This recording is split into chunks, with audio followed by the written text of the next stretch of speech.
Hello, good morning, everyone. This is Candace Ipos with JSA. We are here live. This is our first interview of the day at DCD, Virginia. So we're right outside of Washington, D.C. and Leesburg, Virginia. I have a very special guest who has been running around the world since we last spoke. So we'll talk a little bit about that. So I'm going to read your titles because there's a lot to say here. Oh, so boy. we've got Mark Gusikoff. He's been on JSA TV. You've probably seen his face on here a couple of times this year at Yada and Data Cloud Austin. So Mark is Chief Certification Officer with International Data Center Authority, IDCA, and then Advisory Board Chairman with Nomad Futurist. Did I get that right, Mark? You got it right, and you nailed it. Oh, thank you so much. Especially for so early in the morning. Yeah, thank you so much. I haven't had coffee. We were talking about this. So yeah, awesome. Okay, let's rock and roll then. So let's talk first of all about how you're all over the place. Oh, my God. Not just like literally, physically all over the place Yeah, in the world. One day I'll sleep. Yeah, right. one day. So how's that going? Do you know what city you're in right now? And yeah, what have you been Istanbul? up to? Are we Istanbul? Yeah, that's right. That's correct. Yeah. No, this is, and thanks again for having me. I always love doing these, and it's nice that I get to do it with somebody different every time. Yeah, too. So, that's right. We're branching out. It's just been a busy whirlwind. I mean, International Data Center Authority, we're all over the place. We're global. We're bringing this entire digital economy together in big ways. But the thing that makes me the happiest about this, and I think everybody's going to know this because I'm kind of a friendly, chummy guy, is the collaboration and working with everybody in the industry, being able to bring this industry together and come together. Yeah. Last week, I won't go back too far, but last week, Idaho National Laboratories, the world's largest nuclear test reactor facility on the planet, invited our industry to collaborate with them on what's coming next for nuclear power and nuclear energy. This is a Department of Energy initiative so that we can listen to each other and share what we're experiencing from our industry and give back to them. And then also what they're experiencing, give back to us. A lot of people want to know what the takeaways for that. I'll try and keep it high level because we don't have 6 hours. It was a 3-day event, so it was really great. There were some really smart people in the room, very intelligent scientists, a couple of utility people. One of the things that came out of it, I think they didn't realize that there's a need for power transmission. So the whole transmission line, where do we have fiber? Where can we put small modular reactors in where there's currently critical infrastructure? That came out of that, and that's good because now we start the conversation. One of the other things that came out of it was naturally workforce development, which I'm very passionate about with Nomad Futurist and with IDCA for certification. So how are we going to train these people? Where are we going to get them from? How's that going to come out? And that was kind of a mind blow for them. Like, boy, we really need to be on top of this and thinking about it. And then also kind of how people within this space are working together and coming together, that collaborative part of it. Right. And what we're going to do next, how this thing's going to unfold. So really sharing the information for what we know about each other, but also what we don't know. And some people, when we were in there, took it from the perspective of, man, there's a lot of stuff we don't know about each other. But until we actually start talking about that and we uncover what we don't know, now we have a place to start. Yeah. So yesterday, I was at Department of Energy HQ in downtown DC. Very honored to be working with Brian Smith from the Department of Energy, and we had a room full of people from the Department of Defense, some senior top dogs from that organization, and then also White House as well, and Department of Energy, again with some utilities in the room. But we're trying to come up with what the playbook looks like for speed to market, deployment, scalability, what the things are that we need to be held accountable to, and how we need to start delivering the message for community engagement and make people aware that nuclear is not just doom and gloom, Right. that this is the necessary entity that we need for renewable, sustainable resource with low carbon footprint, and be able to get the power that we all so desperately need, not just our industry, but for the world united. Right. Well, I'm glad that we're starting our very first interview of the day talking about collaboration because I think that's so important. Me too. We'll be talking about that a lot today. And of course, DCD in general is talking about that a lot at the event today and yesterday. hope that most of us, if not all of us, are striving for greater collaboration in the industry.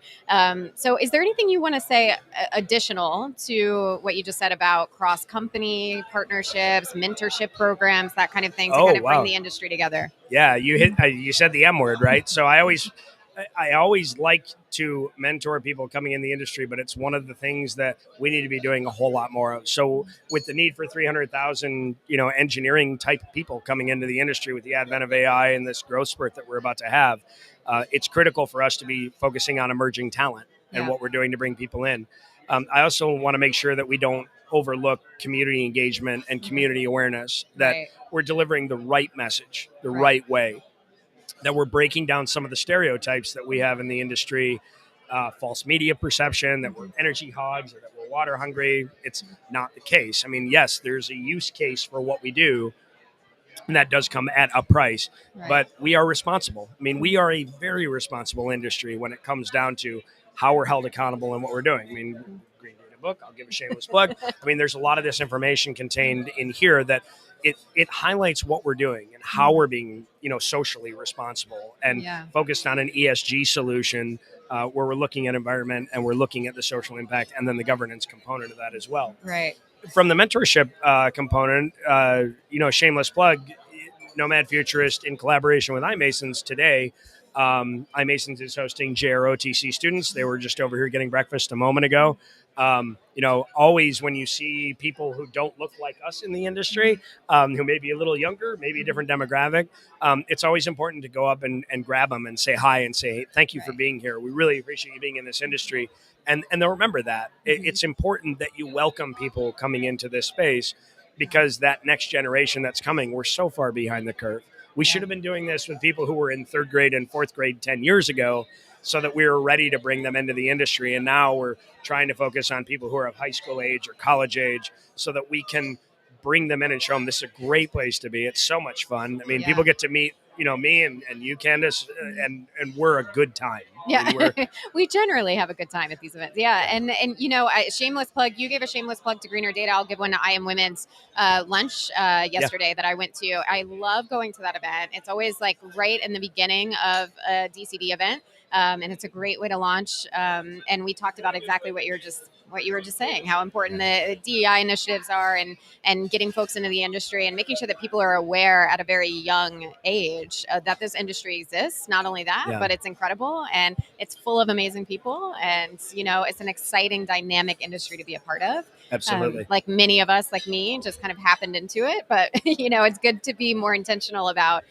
bringing people into it together. So, like getting in a room and no one looks like me. Yeah. That's my favorite part. Yeah. So anyway, great event. Sure. So you've covered all of the big. So we wanted to talk about nuclear, community engagement, workforce development, collaboration. So I think you've covered it. Is there anything else that you want to say about collaboration, workforce development? Anything else any final words? Yeah, I mean, I think the takeaway message, and I don't want to sound like a broken record, is we all need to be working together. I mean, it's this very frenemy industry that we have. That's not the right word, but there's another word people use, and I don't remember. It's like confrenitor or whatever they say. We're all very tied into this space, and we all work together. And one of my favorite parts about IDCA is that people come up to me and they kind of know who we are, and they know us a bit as a educational entity, but we are literally building the global digital economy across the entire planet. And we want to make sure that this industry is the best that it can possibly be, that it's resilient, that it's here to stay, that we're responsible within it. But when we work with countries and we work with, companies and we work as suppliers and we're bringing this whole thing together, it takes a lot of collaboration. It takes a lot of effort. We're not just training people, although we do an excellent job, better than anyone else in the industry from accreditation standpoint, but it takes layers, partnering with Nomad Futurist on demystifying digital infrastructure for emerging talent, and then also being that gateway, that entry point for younger people in the industry. But I say emerging talent because it's not just the young people. It's also people coming out of military service, or people like me who came from industrial automation or aviation or Department of Defense or military contracts, that they have an understanding for what we do. There's just a sidestep over for how they can be effective in the industry. And I always say, take the skills you have and use them. And there's a place for everybody. If I can do this with an English degree and a theater and acting degree, anybody can do it. It's that easy. There you go. All right. Well, that's a great way for us to wrap up. Thank you so much, Mark. I'm I'm so happy that we started the day off with you. And thank you to everyone out there viewing and watching JSA TV. Happy networking. We'll see you soon. Bye-bye.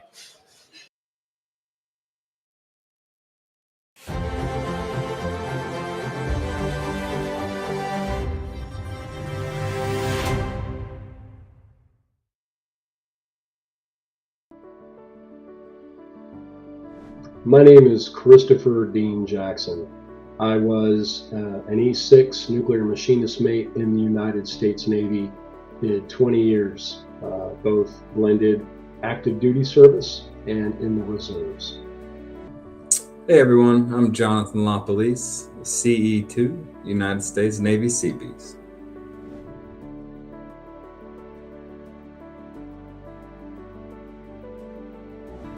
My time in the U.S. Navy molded everything that I have done during my time in the data center industry. How I staff buildings, how we perform our operations, how we perform our maintenance. During my time in the military, a part of a nuclear battle group, especially in an aircraft carrier, you had everything that you were going to get on board. Your team, your equipment, your repair parts, your training, you had all you were going to get. So in so doing, I have applied that same methodology into everything that we do in the data center industry. We focus on developing our talent. We focus on building the best possible facilities that we can. We learn everything about them. We learn how to operate them, we learn how to maintain them, and we absolutely learn how to operate them in adverse conditions. We utilize the best possible people that we can bring into the industry, and we train them to the best versions of themselves. Everything that we do now in the data center industry is a result of things that I learned during my time in the U.S. military. My military background has significantly shaped how I approach the high-stakes, complex environment of digital infrastructure. In the military, I learned the importance of discipline, situational awareness, and precise planning, all of which translate really well to this field. I approach projects with a mission-critical mindset, understanding that attention to detail and rigorous standards are essential when dealing with the systems that support critical infrastructure. Additionally, the military instilled a sense of adaptability in fast-paced, evolving conditions, which is invaluable in digital infrastructure where technological advancements and client needs are constantly shifting.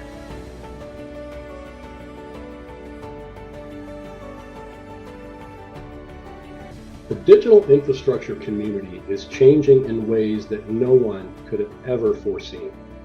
Both world events and technological advancements, as well as the interconnection of our society, has mandated that the critical infrastructure world is going to move forward at a pace that no one had ever seen coming.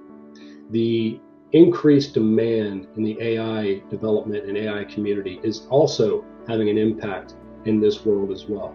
Where military veterans come to play is the fact that they are very used to a quick changing environment with very little information that is coming in to prepare them for the decisions in which they have to make and move forward. And in so doing, in this new environment that we find ourselves in as a society and as a global environment, military veterans are at the forefront of people that are able to make well communicated, rapid decisions based on critical information received in a timely manner. They do so with the understanding that they may have to recover and reevaluate, and when they do so with information that is given to them in a myriad of fashions, and they do so across the entire portfolio. In this fashion alone, military veterans have, I believe, one of the most incredible advantages over anyone else in the workforce. The future of digital infrastructure will likely center on enhanced resilience, sustainability, and adaptability to rapid advancements in technology, right? As the industry scales to support AI, Internet of Things, and these massive data flows, there will be heightened demand for robust security protocols and mission-critical reliability. Veterans bring a unique perspective to this evolution. Training and discipline, risk management, and leadership under pressure makes veterans ideally suited for roles, such as cybersecurity, operations management, and strategic planning within the digital infrastructure.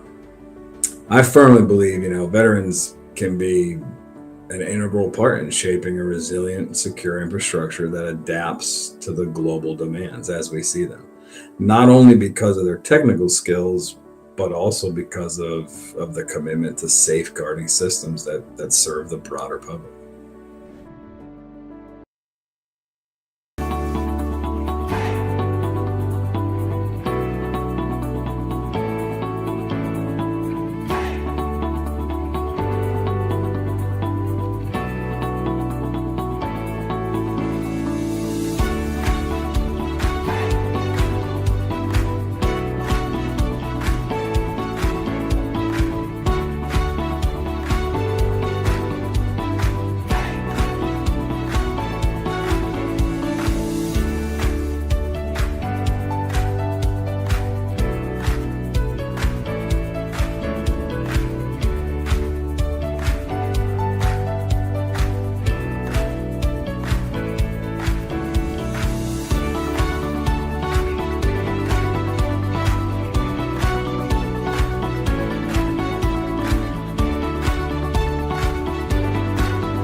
Hello, everyone. Welcome back to JSA TV. We are here live at DCD Virginia, second day of DCD Virginia. So it's big. It's technically the wrap-up day, but it very much feels like we are in the midst of a very busy event right now. So very excited to be here. I'm Candace Sipos with JSA, and we are covering, of course, the latest stories, trends, and innovations from leaders in the digital infrastructure sector, including one and the same Sean Farney, who a repeat JSA TVer. So welcome back, Sean. Thank you for being here. Thanks for having me. So excited to be a JSA client as always. Yay. Best in the business, and to be here talking about this exciting AI stuff. There's energy in the air. That's right, energy in the air. All right, so I want to just talk. We're gonna talk about two key things today, and one of them is AI in relation to the edge. So you were telling me a little bit about kind of how you think about this at JLL and just you personally before we started. So could you give our viewers a little background into how you think about AI at the edge? Yeah, and we had a great panel on this yesterday, and it's really exciting. Not only is AI cool and a new tech trend that's pushing this amazing creative destruction in the industry and forcing us to do things differently around cooling and power distribution,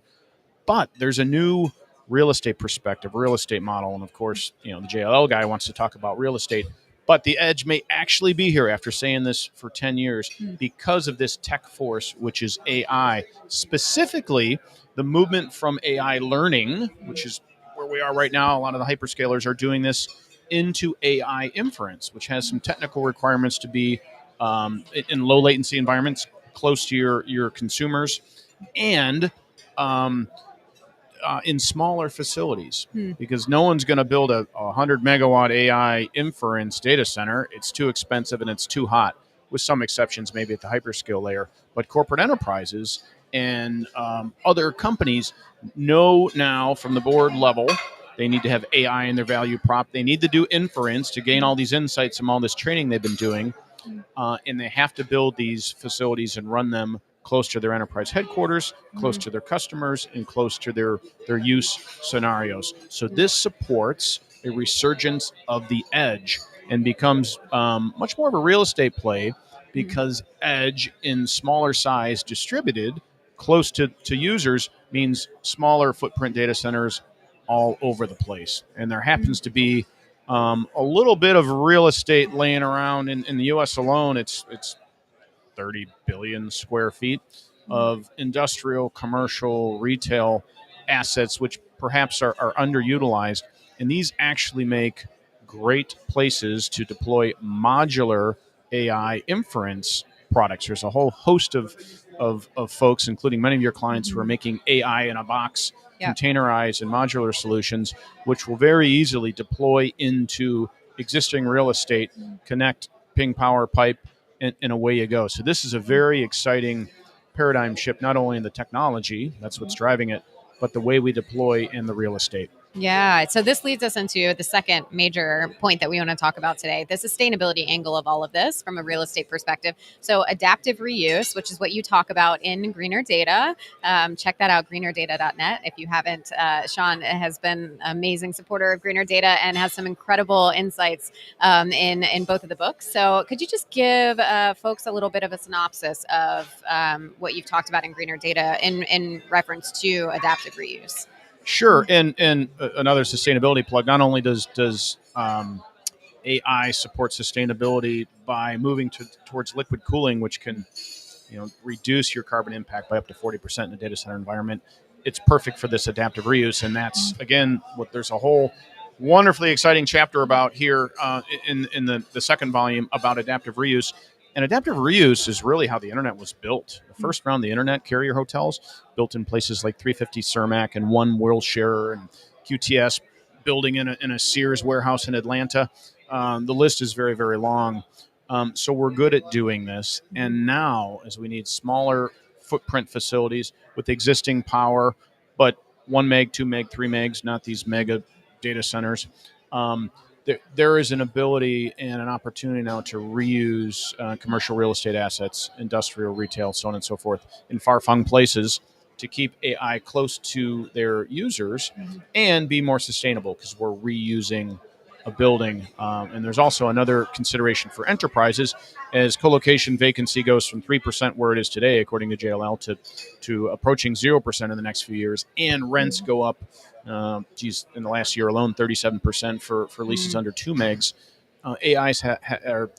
AI builds in adaptive reuse of buildings, supports not only an enterprise's sustainability goals, but ensures them strategically that they have capacity to build out in case colo, God forbid, would run out of vacancy down the road. So there's all kinds of interesting tech forces and contexts right now. But the big takeaway is the sustainable aspect of this, reusing buildings. We should do this. It's the original recycling, and it's out there and fits really, really well with AI inferencing. Original recycling. I love that. You've used some great phrases that I think you need to trademark throughout this interview. Awesome. Well, thank you so much, Sean. It's always a pleasure to have you on JSA TV. And thank you to our viewers for hanging out with us here live from DCD, Virginia. Happy networking.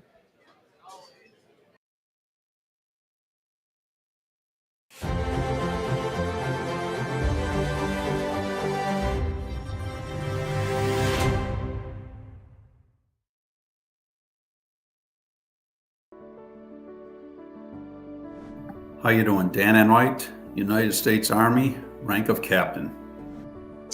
Pete Empey, U.S. Army, corporal. My name is Scott Robert DeWeese. I'm a former Army captain in the Air Defense Artillery.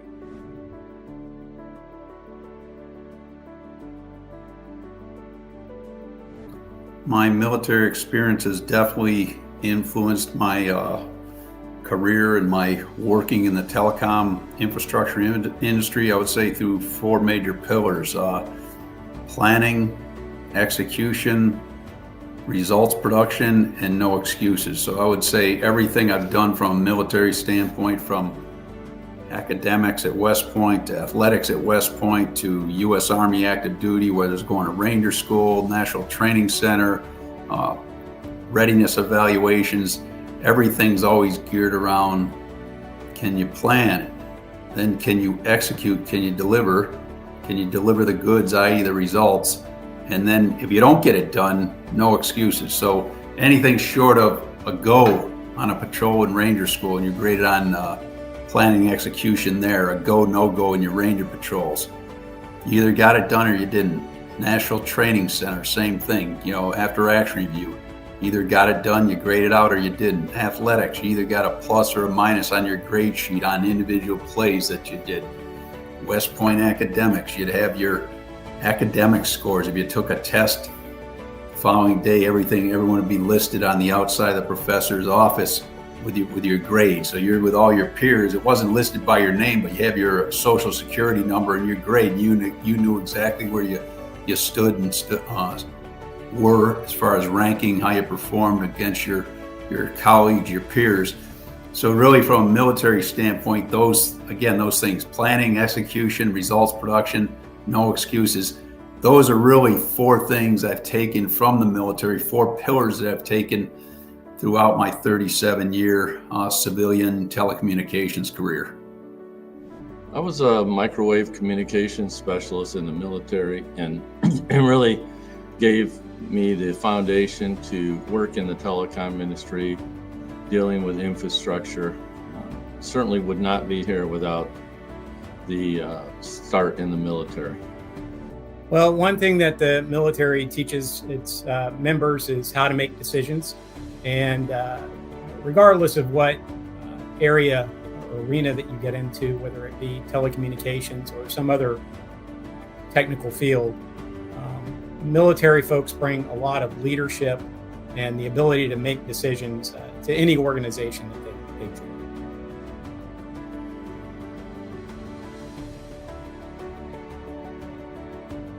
Telecom's only going to continue to grow with everything we do in society. You look at it as how we use our phones, how we use technology, how we conduct business, how there's automation, how there's edge computing, how there's software as services. Now, all this stuff we do, whether it's phones, whether it's video, whether it's smart technology, automated artificial intelligence, machine learning, all these trends, these technological trends, all require bandwidth. They all require telecommunications bandwidth. And really, from that standpoint, telecom, you're going to continue needing us vets to help build that network capacity to enable us as a society to utilize all these services, to continue to advance technology, to advance society, whether it's, academics, financial, social, economic, political, improving our overall global quality of life through technology. And again, you need the underlying telecommunications infrastructure to facilitate all that. So we're going to need the vets to, again, in my case, I'll continue to say, we need to be able to plan, execute, produce results, and get it done. So really, that's how I see a bright future for vets, for telecom, for vets in general, with everything going on from a technology trend standpoint right now. The future of digital infrastructure is it's increasing at an amazing rate, and I see that it will continue. And to have the experience that the veterans have of working on it real time in the military, and the military itself helping the civilians navigate through what's coming in the future is extremely valuable. Well, I think that military veterans and military folks in general play a big part in shaping all of America's future, but in particular in our space here in telecommunications and the digital space. There are so many good veterans out there that are branched in the Signal Corps, military intelligence, air defense artillery like I was. It's a highly technical, skilled branch that's coupled with the ability to make decisions, the ability to lead in some of those formal training events and training systems that enable them to not only be technically proficient, but also to lead in an organization.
Hello, everyone. Welcome back to JSA TV. We are here live from DCD, Virginia, just outside of Washington, D.C. and Leesburg at the Lansdowne Resort.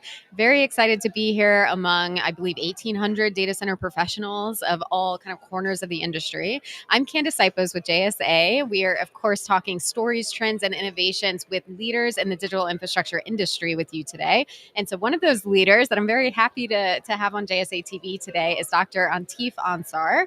So you are executive chairman and co-founder of Foresight. Thank you so much for joining us. Thank you, Candace, for having me here. Yeah, absolutely. So we'll just dive right in then. So for viewers who might not be as familiar with Foresight, foresight.works, I believe, is your website. So you can check it out there for more information. But could you just give our viewers a little bit of an overview of what you all do? Absolutely. Well, Candace, thanks very much for having me.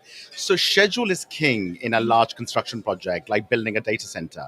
Yet 9 out of 10 data centers run over time. And this has huge financial implications for the owners of the data centers, their end customers, like the hyperscalers, as well as the contractors. The schedule is an essential document of record that coordinates the entire supply chain and the multiple stakeholders. So Foresight is a solution to really improve your schedule optimization and then be able to drive those insights that help to coordinate all the multiple parties and make sure that you avoid a delay. Oh, perfect. That's it in a nutshell. And, so it's a really interesting, you all have been operating in the data center space for a while, but, interesting player in the industry, helping with this really critical, like you said, 9 out of 10 data center projects going over schedule. So really, really important part, and an interesting use of AI, right? In the industry. So we were talking a lot at this conference about all the different uses of AI to support data center build out and projects. Candace, a really good point around the AI. So where AI comes into scheduling is over time. Also, because of my research work at Oxford University, I built one of the world's largest data sets of data center construction projects. And these are Primavera P6 files or Microsoft Project files, which is two of the key tools that our audience might be using in managing their construction projects. These databases, like Primavera P6, which is an Oracle product, or Microsoft Project, contain really valuable information. But that information typically gets buried in a black box. So we have assembled thousands of these files for one of the largest data set of its kind for data center construction in the industry. And on top of that, we've fitted a variety of AI and machine learning algorithms to really be able to pinpoint the key bottlenecks and learnings from past projects that can enable the industry to move a lot faster. As you know, data centers are going through an absolutely explosion of construction volume. So in 2020, about 450 megawatts were under construction in the US. In 2024, that's over 5,000 megawatts. So a 10x increase in volume of construction. You simply don't have enough people in the industry to cope with this massive scaling. People need AI tools to speed up the amazing work they're doing. Yeah, we have to use the technology that's available to us, right? Absolutely. Awesome. So can you talk a little bit about the key financial impacts of these project delays that you've been referring to? How does that really affect these data center projects? So look, from our data set, what we've learned is that 9 out of 10 data centers run over time. The average delay is 34%. It's really sizable. We're talking end to end. So that includes design, procurement, construction, and commissioning. So that means a 20-month project is liable to become like a 27-month or 28-month project. So imagine you've got a 64 megawatt data center. That will be generating revenues of about $10 million per month upon start. Yeah. So every month's delay is eroding that revenue. You're not going to see that revenue again because many of these data centers are contracted over a 15-year period and it's a term limit. So if you don't start the data center on time, that revenue is never coming back in your pocket. On top of that, lost revenue are increasing SLA fines, service level agreements. So if you don't open that 64 megawatt data center by way of an example on time, you might be experiencing $1 million a week in SLA penalties, and they accelerate. So if you keep getting delayed, they may be as high as $1 million a day in penalties you have to pay. Wow. Now, many hyperscale customers have been fairly accommodating about these SLA penalties, particularly in COVID, because of mitigations for COVID. But that mindset's changing. So it's certainly getting a little tighter and a bit more pointy around that. So that's just two of the impacts around lost revenue and SLA fines. On top of that, you've got layers of additional costs. Standing army costs of paying for the supply chain to be on the site. You've got to pay for costs of capital, cost of inflation. So there's just both above the line or below the line in terms of the total iceberg of the cost, it's a tremendous impact. You just don't want to have to reckon with it. Yeah, those are some scary stats for sure. Absolutely. And I have so one more stat I'm just going to read here. So Foresight claiming a 20% reduction in project costs. So that's an incredible stat as well. So where are the primary areas where these savings are achieved?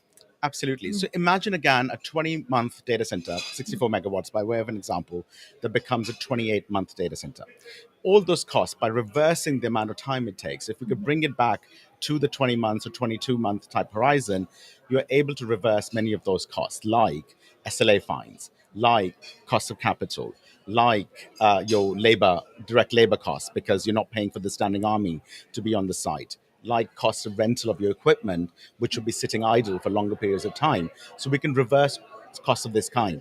Equally, project management costs or your own on-staff costs that you're paying as part of your management of a data center, and they can then move on to the next project. So all of these things then shave off up to $1 million per megawatt installed capacity, helping to bring down a $10 million per megawatt to $9 million quite quickly.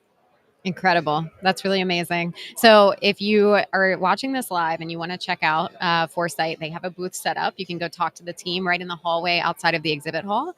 And of course, foresight.works to check out more information. But thank you so much, Dr. Antif. And it was so glad to have you on JSA TV again.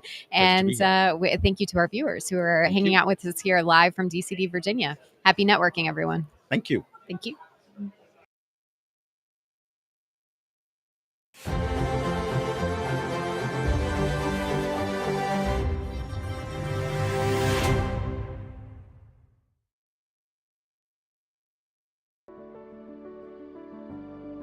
My name is Christopher Dean Jackson. I was an E6 nuclear machinist mate in the United States Navy. Did 20 years, both blended active duty service and in the reserves. Hey everyone, I'm Jonathan LaPolice, CE2, United States Navy Seabees.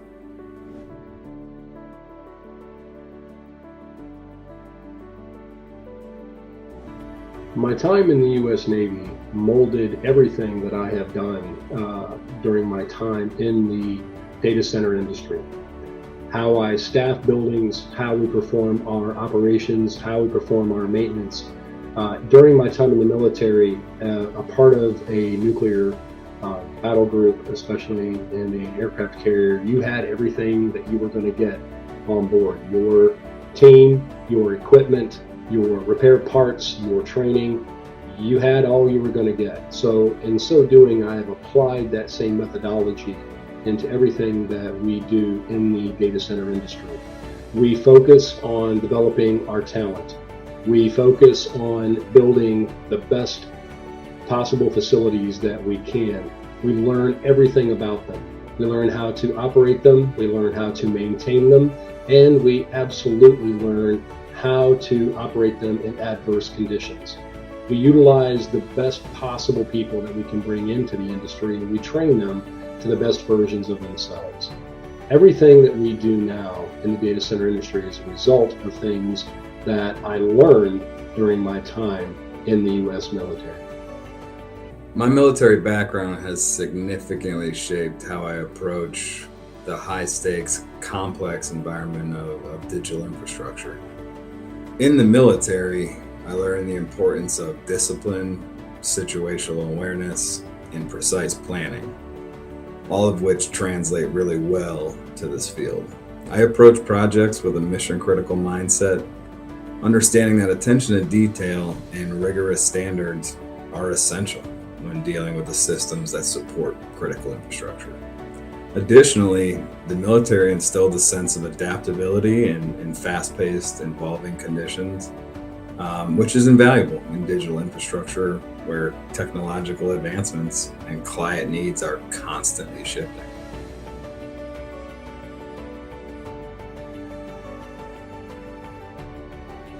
The digital infrastructure community is changing in ways that no one could have ever foreseen.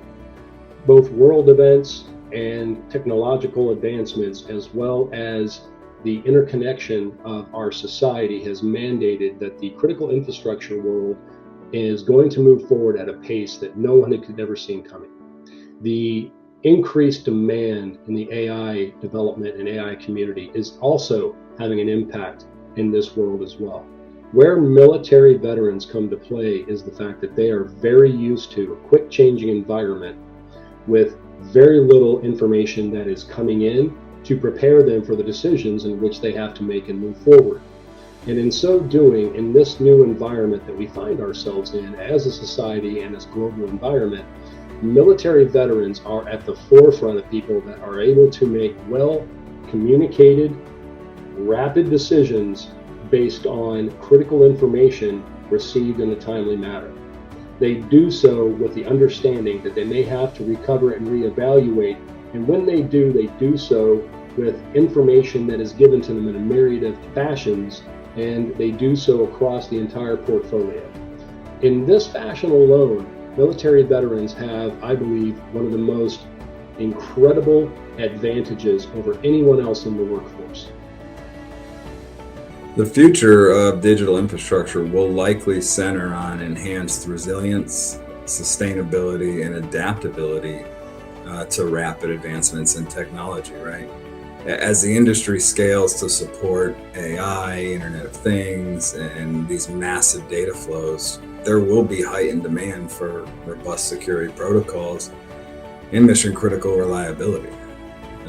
Veterans bring a unique perspective to this evolution. Training in discipline, risk management, and leadership under pressure makes veterans ideally suited for roles, such as cybersecurity, operations management, and strategic planning within the digital infrastructure. I firmly believe, veterans can be an integral part in shaping a resilient, secure infrastructure that adapts to the global demands as we see them.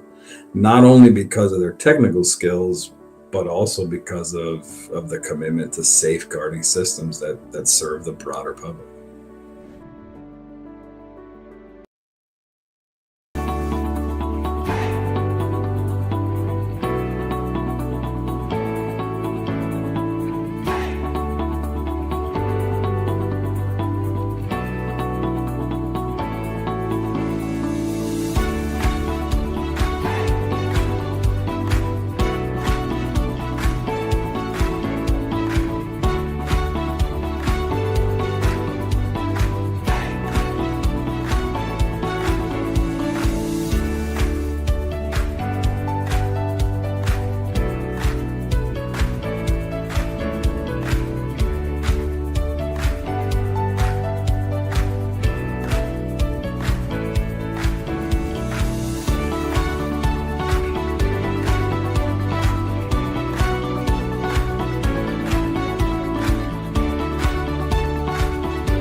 Hello, everyone. Welcome back to JSA TV, live from DCD, Virginia in Leesburg, just outside of Washington, D.C. We are covering the latest stories, trends, and innovations with leaders in the digital infrastructure industry. And I'm Candace Sipos with JSA. I'm here with our repeat guest, Alessandra Lombardi, chairman with Alea Digital Data Centers. Thank you for being here. Thank you. Good morning, everybody. I'm so happy to be here with you again. Yeah, so happy that you're able to join us today. So we'll just dive right in. We've got a great conversation here today. You all have had a lot of news since you were last on JSA TV. So can you talk about, you recently launched a new brand identity, and you're reinforcing your commitment to IA-oriented colo deployment. So can you talk a little bit about how Alea is working to serve the hyperscale market?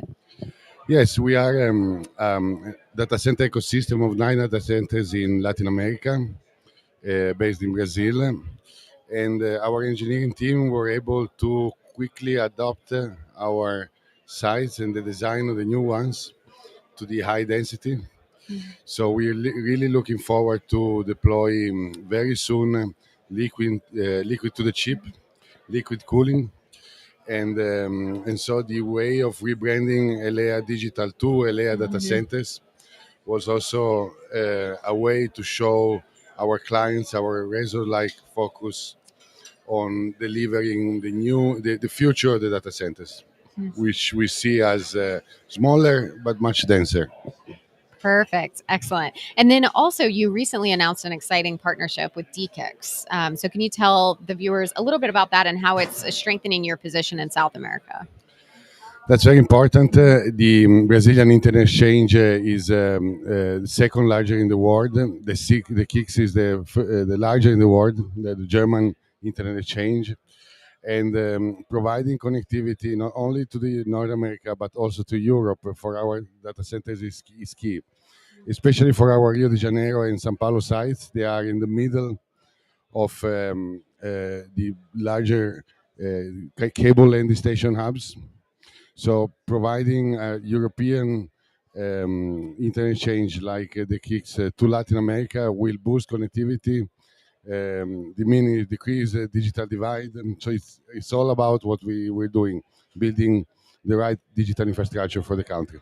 Perfect. And one other big piece of news. So congrats are in order for Alea. So you all won, I'm going to read this, Operations Team of the Year at the DCD LATAM Awards last month. And now you've also won Best Sustainability and ESG Initiative Award at the Connectivity Global Awards. Huge deal for both of those. So congrats. And why is this latest Sustainability Award such a huge win for Alea? It's so important for us because we evolved from being an edge data center to an hyperscale data center. And to do that, you really need to have the right people.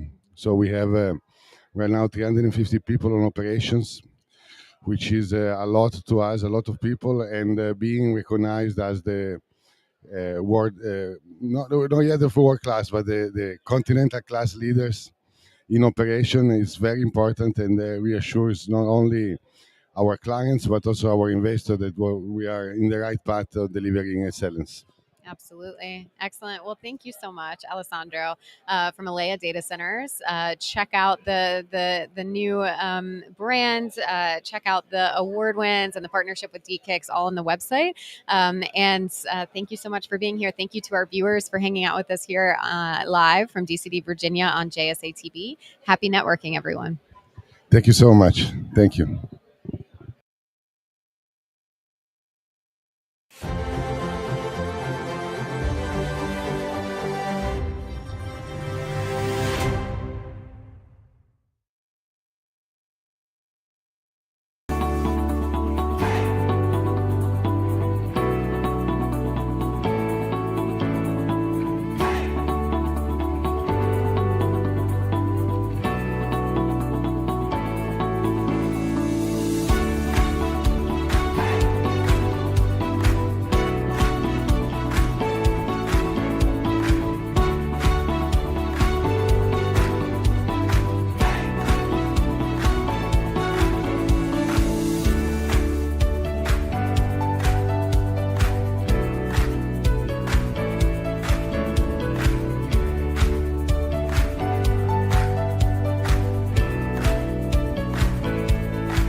Hello, everyone. Welcome back to JSA TV. We're here live from DCD, Virginia in Leesburg, just outside of Washington, D.C. We are right in the middle of the conference area, and there's a lot of activity happening. Very big day here at DCD, Virginia. Very excited to be here.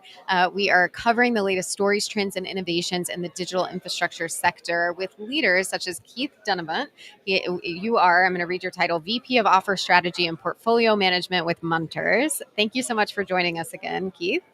Pleasure to be here. And funny enough, the last time we had this chat on JSA TV was here at the same event last year at DCD Virginia a year ago. So we'll just dive right in. If you could just tell our viewers a little update since the last time you've spoken with us. What are some key highlights from Munters? Sure. A lot of exciting things going on within the Munters data center business area. We first of all, to kick it off, we acquired a really high-end manufacturer of chillers based in Italy called Geoclima. They are a pioneer in the field of designing chillers using the magnetic bearing compressor technology, so super efficient. And they have some really cool other technologies with circular condensers to maximize the surface area available for heat rejection. So we're super excited to be taking that product on. Already are seeing a lot of demand for that product in the Americas and around the globe.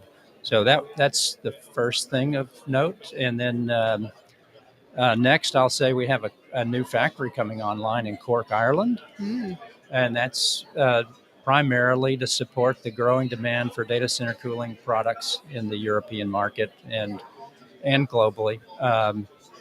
And then finally, I'll mention that we have an interesting partnership going on with Zutacore, which Zutacore is a leading manufacturer of two-phase cold plate technology. And so the partnership involves us, Munters, integrating our thermosiphon-based heat transfer technology called SyCool to their in-rack two-phase heat rejection. So it'll be the first really end-to-end two-phase, all the way direct-to-chip heat rejection. So we're excited about that. Excellent. Wow, you really had a lot. You've had a lot going on since the last time we spoke. It's been a busy year for Munters, for sure. A ton. Yeah. Yes. Okay, so beyond, you mentioned some partnerships and some acquisitions there. Beyond that, are there any other development projects that you could talk about when it comes to kind of addressing this incredible demand for data center cooling? Yes, it's really been about primarily addressing the liquid cooling market with our customers. And that, of course, involves coolant distribution units called CDUs. And so we have been fully immersed with our customers, with working with sales and R&D to define what the customer's needs are and select the right components to integrate the parts and pieces into the package called a coolant distribution unit. And what that does is it typically takes facility water from a chiller or fluid coolers, and it transfers that energy through a brazed plate heat exchanger to the technology fluid that actually goes out to the cold plates. And so there's pumps involved, there's valves and controls and lots of stuff. So we've been really full-time immersed into that space, developing liquid-to-liquid CDUs, refrigerant-to-liquid CDUs, refrigerant-to-refrigerant CDUs. So all the way around, we've got sizes from 500 kilowatts all the way up to 1.5 megawatts in capacity. So, and I'm pleased to announce that just this morning we announced that we got a new win of about $35 million USD for a CDU project. Wow, that's incredible. $35 million new win for a CDU project. That's amazing. Excellent. So you've given us a little sneak peek then already of some upcoming news for you all. But as we kind of round out the year, is there anything new exciting projects or anything in the works that you can give us a little sneak peek about? Well, coming from an engineer's perspective, what's really exciting is the rate of innovation that's going on in this space. I've been at this now for about 30 years, over 30 years, and this is the most rapid change I've observed, especially as the liquid cooling gets integrated, and everyone is trying in real time to figure all this out. How are they going to manage all of this liquid cooling? Are they going to use CDUs mounted at the end of the aisle of the racks, or are they going to put CDUs in a gallery, which is the approach that we're taking? And what the benefit of that is that it allows you to keep the facility water external to the white space and only run the technology fluid out to the servers. Mm-hmm. So all of the customers we're working on, they actually want a gallery-mounted CDU platform. And so that's also involved not using, standardized product, but actually developing engineered products for our customers. And that's one of our strengths, is being adaptable, nimble to use our engineering skills to come up with the right solutions for the customer. So that's been a really good development. And we're seeing our promise of our SyCool platform being adaptable to both air and liquid cooling actually come to play.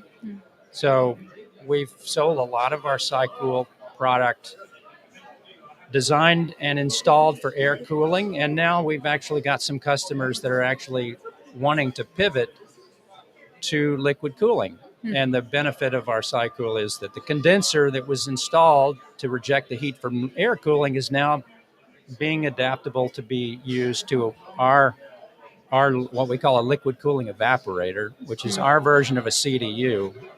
It's a liquid to refrigerant CDU, and they get to reuse all of the infrastructure for that heat rejection and just install the LCE in the space. So we're seeing that. And then the last thing I'll mention to close is that, so much going on in the space of artificial intelligence, and finally we're actually embracing that from the design perspective of our innovation. So we're working with companies that help optimize designs using AI. And we've already seen what looks to be some really promising results in the way of the heat transfer aspects of our product and the ability to enhance performance. We're seeing up to over 30%. So wow. We're looking to build prototypes and test that out to see if that's reality, but that's another exciting thing. That is very exciting. Well, I'm glad that there are innovative companies like Munters handling these incredible challenges, like you said, in the industry right now. It's the fastest rate of innovation that I think anyone has seen in the industry ever, or at least in quite some time. So it's an incredible time to be in the industry. I'm glad there are very, very smart folks who are figuring all this out. Thank you so much for joining us. Well, thank you for having me. Yeah, absolutely. And thank you to our viewers back at home for hanging out with us here at JSA TV. Happy networking.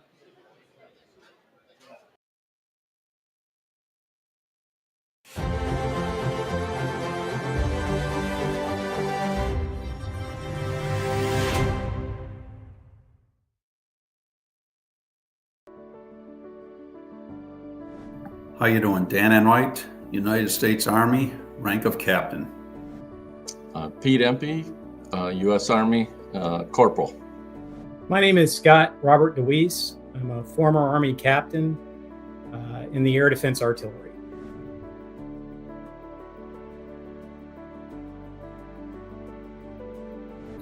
My military experience has definitely influenced my career and my working in the telecom infrastructure industry, I would say through four major pillars: planning, execution, results production, and no excuses. So I would say everything I've done from a military standpoint, from academics at West Point to athletics at West Point to U.S. Army active duty, whether it's going to Ranger School, National Training Center, readiness evaluations, everything's always geared around, can you plan it? Then can you execute? Can you deliver? Can you deliver the goods, i.e. the results? And then if you don't get it done, no excuses. So anything short of a go on a patrol in Ranger School and you're graded on planning execution there, a go, no go in your Ranger patrols. You either got it done or you didn't. National Training Center, same thing, after action review. You either got it done, you graded out, or you didn't. Athletics, you either got a plus or a minus on your grade sheet on individual plays that you did. West Point Academics, you'd have your academic scores. If you took a test the following day, everyone would be listed on the outside of the professor's office with your grade. So you're with all your peers. It wasn't listed by your name, but you have your social security number and your grade. You knew exactly where you stood and were as far as ranking, how you performed against your colleagues, your peers. So really from a military standpoint, those things, planning, execution, results production, no excuses, those are really 4 things I've taken from the military, 4 pillars that I've taken throughout my 37-year civilian telecommunications career. I was a microwave communications specialist in the military, and it really gave me the foundation to work in the telecom industry, dealing with infrastructure. Certainly would not be here without the start in the military. Well, one thing that the military teaches its members is how to make decisions. And regardless of what area or arena that you get into, whether it be telecommunications or some other technical field, military folks bring a lot of leadership and the ability to make decisions to any organization that they join.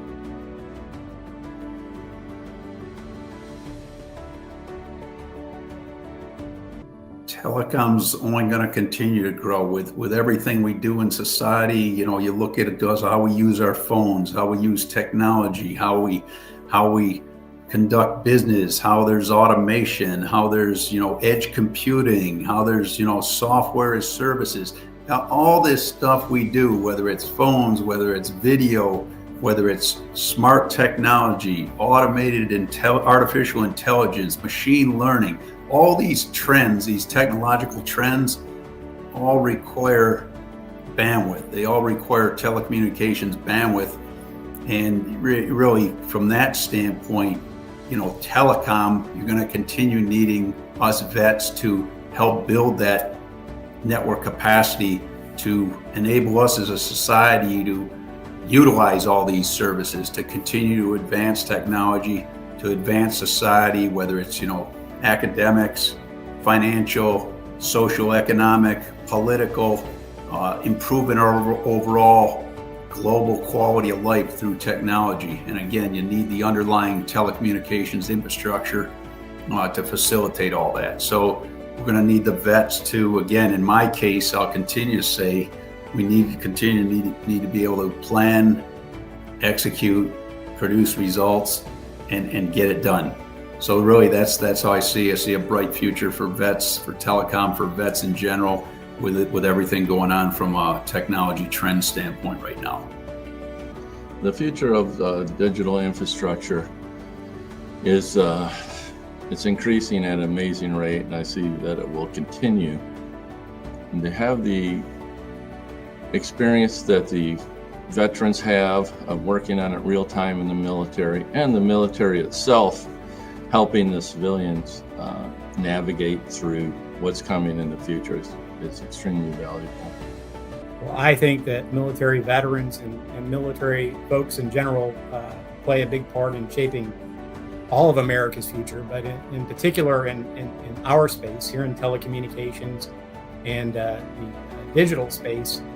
There are so many good veterans out there that are branched in the Signal Corps, military intelligence, air defense artillery like I was. It's a highly technical, skilled branch that's coupled with the ability to make decisions, the ability to lead in some of those formal training events and training systems that enable them to not only be technically proficient, but also to lead in an organization.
Hello, everyone. Welcome back to JSA TV. I'm Candace Sipos with JSA, and we are covering the latest stories, trends, and innovations in the digital infrastructure industry. We are in the prime place for doing just that. We are live from DCD, Virginia, in Leesburg, just outside of Washington, D.C. It is day 2 here at the conference, very much bustling, very much loud and exciting, and we've got a really good energy going here. So I am joined by Alex Marshall, Group Director for Clark Energy. Thank you so much for joining us, Alex. A pleasure to be here. Yeah, absolutely. So we'll just dive right in. So we're going to chat a bit about energy solutions for data centers. So first off, can you just talk a little bit about how you kind of see those energy solutions evolving for our industry? Yeah, sure. So we've got a company with about 30 years track record of distributed energy. We think that data centers are somewhat behind the curve on the adoption of energy efficiency measures that's been deployed elsewhere. So the hottest topic clearly is availability of power for data centers and hyperscale data centers. And that's set in the backdrop of the electrification of heat requirements, the electrification of transportation in the wider world. So all of these things are going to be a huge draw on the grid. As I was mentioning, we perhaps did our first combined heat and power plant project for data centers 10 years ago. So generating electricity on site, base load with cooling and or heat. We think in general, the data center sector has been relatively slow in adoption of these technologies. Yeah. Following wider spread integration of heat recovery systems, those data centers can then move to renewable fuels. Assets that are deployed now, gas-based generation, can clearly be fueled by natural gas, but also biogas, biomethane, which is also renewable natural gas, or hydrogen. And then with the world becoming much more flexible and different types of power generation giving different benefits, integration of microgrids into a solution, but not just electrical microgrids, also thermal microgrids. Because thermal energy and cooling energy can also part of that energy balance. Oh, interesting. Okay, great. And can you tell us a little bit about, can distributed energy for data centers be wholly provided by renewable energy then? So firstly, yes. Now, I would say renewable energy is typically thought of in terms of intermittent wind power, intermittent solar power, which is great, and the costs are very economical, but they don't necessarily match demand and supply. So first of all, renewable gases are a storable form of energy. So whether that's biogas, biomethane, hydrogen, they can be stored similar to a battery, but in a grid or a bag, and then fed into the system over time. So you can either run base load with the renewable fuel, or you can use that renewable fuel to balance the intermittent nature of the renewables, and or with batteries. Excellent. So yes, and yes. yeah, that's great. So what's the importance of gas engine maintenance then in ensuring operational resilience? So if data centers are moving to the generation of their own power, that's typically a lot more different from a diesel engine-based backup genset. Backup gensets typically are designed not to run. You don't want them to run. Clearly, if they run, they're there to support you, but they're not designed to run continuously. Yeah. Gas engines, on the other hand, are. And the only way you can get that to work properly is a quality product with quality balance of plant, not just the core engine or genset, the surrounding systems around it, but then also the maintenance. And the maintenance isn't just about people. Clearly, it's about well-trained people. It's about manufacturer-trained service technicians. But then it's also about availability of lubricating oil, availability of spare parts, and this response times to breakdowns and how that they can be managed in the grander scheme of things. And again, that's all set up in the backdrop of the digital economy with asset performance management software, which enables you to either have site-based monitoring or remote monitoring, depending upon what's appropriate for the site.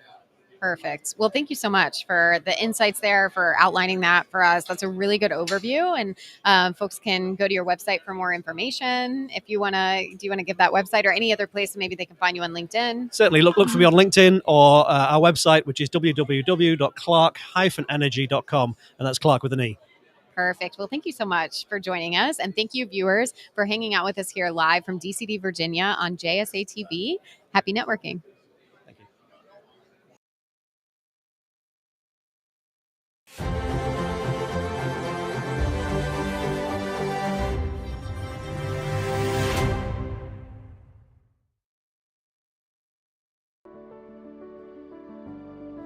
My name is Christopher Dean Jackson.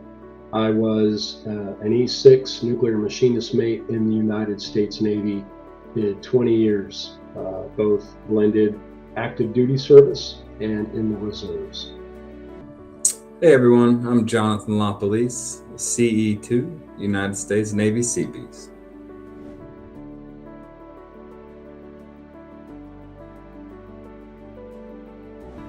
My time in the U.S. Navy molded everything that I have done during my time in the data center industry.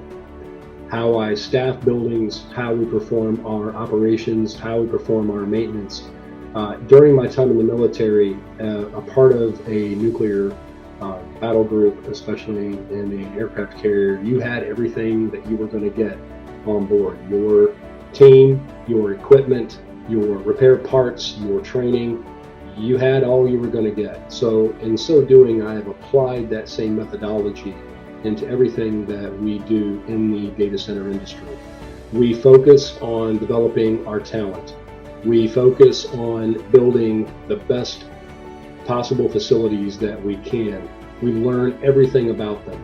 We learn how to operate them, we learn how to maintain them, and we absolutely learn how to operate them in adverse conditions. We utilize the best possible people that we can bring into the industry, and we train them to the best versions of themselves. Everything that we do now in the data center industry is a result of things that I learned during my time in the U.S. military. My military background has significantly shaped how I approach the high-stakes, complex environment of digital infrastructure. In the military, I learned the importance of discipline, situational awareness, and precise planning, all of which translate really well to this field. I approach projects with a mission-critical mindset, understanding that attention to detail and rigorous standards are essential when dealing with the systems that support critical infrastructure. Additionally, the military instilled a sense of adaptability in fast-paced, evolving conditions, which is invaluable in digital infrastructure where technological advancements and client needs are constantly shifting.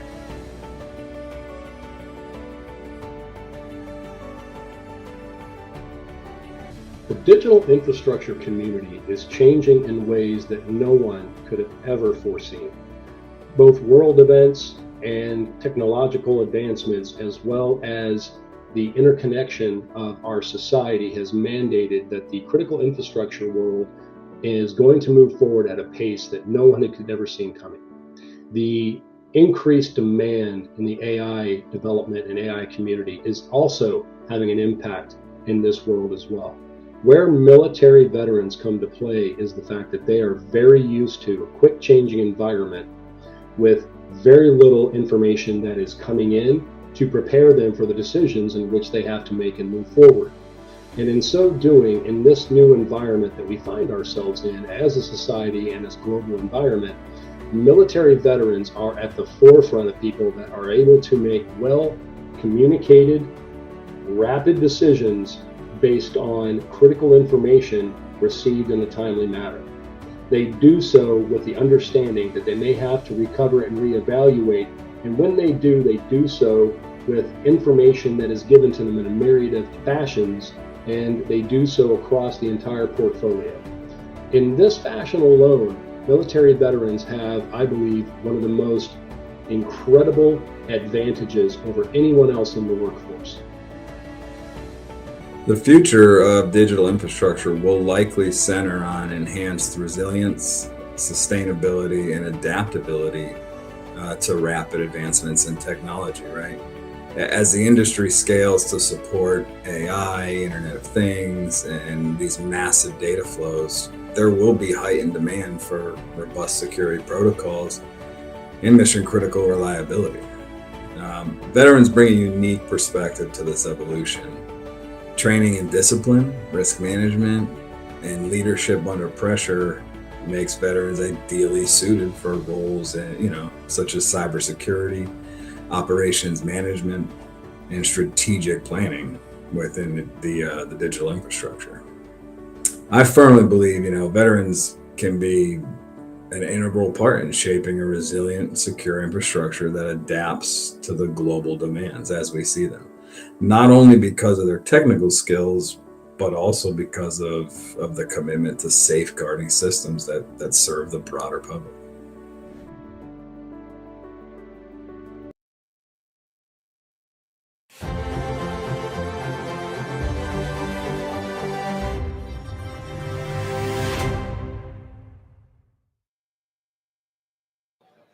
Hello, everyone. Welcome back to JSA TV. We are here live from DCD, Virginia, just outside of Washington, D.C. I am here with one of my favorite return guests. I don't know if we'll be able to make it through this interview, but we're going to try. So we've got Sam Rabinowitz. Did I say it? Nailed it. All right. So, see, he wouldn't tell me if I was wrong, so we'll never know. But CEO of Lantana LED. We did the same interview last year, I think, at DCD, Virginia. Yeah. So a lot has happened since then. You all are growing quite quickly. Yeah. Can't keep up with you. So maybe you can give us a little update. We're going to talk a bit about value engineering today. So I'm just going to dive right into it to make sure that we get through this.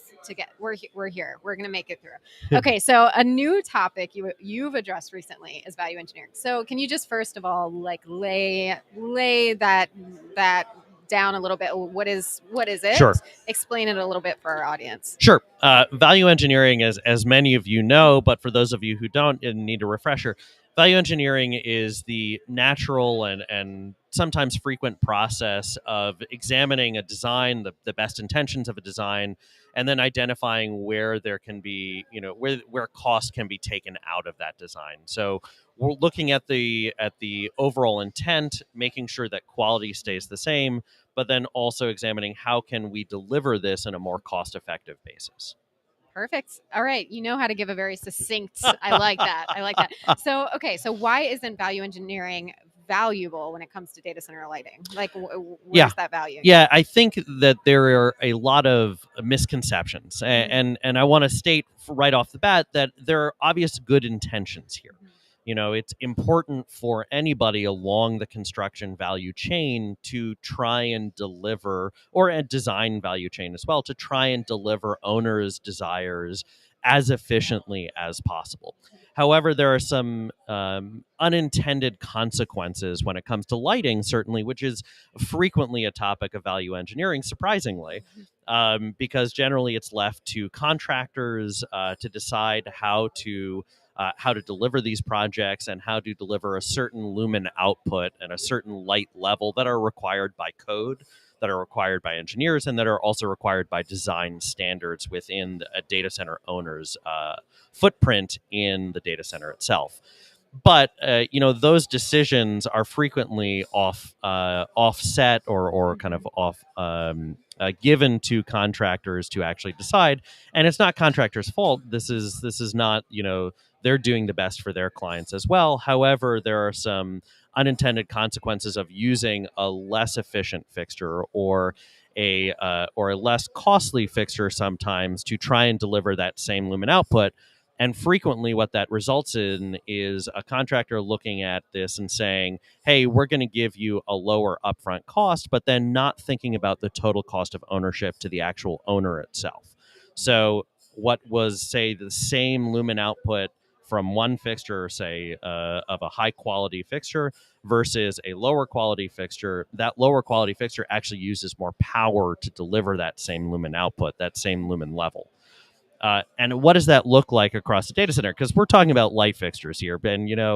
I don't blame anybody for thinking, hey, a light fixture is the last thing that I think about, or is the kind of lowest level of importance. Sure, I get that completely.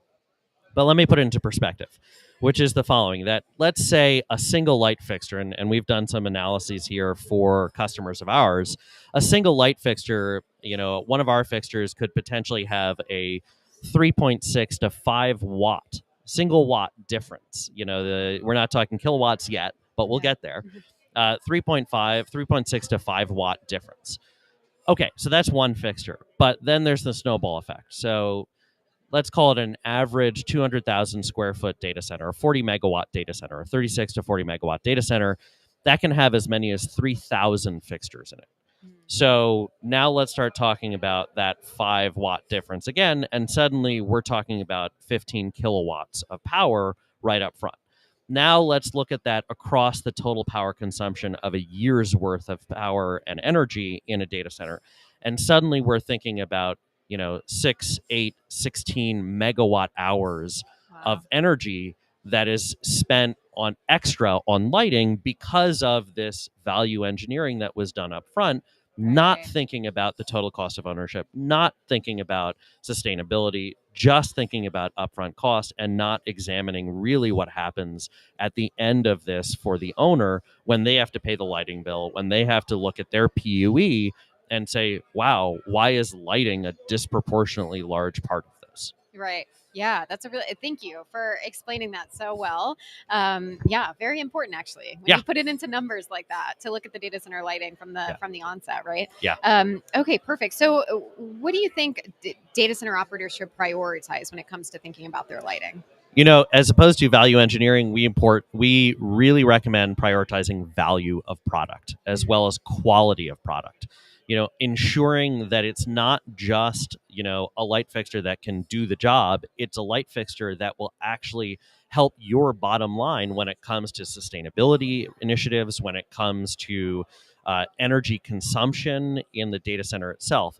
So really looking at value and quality for these products as well. And then most importantly, looking for, quality suppliers, quality partners, or manufacturers who want to partner with owners, who want to partner with contractors in order to deliver these really important buildings on a programmatic basis, as opposed to just site by site, individually priced by individually priced site.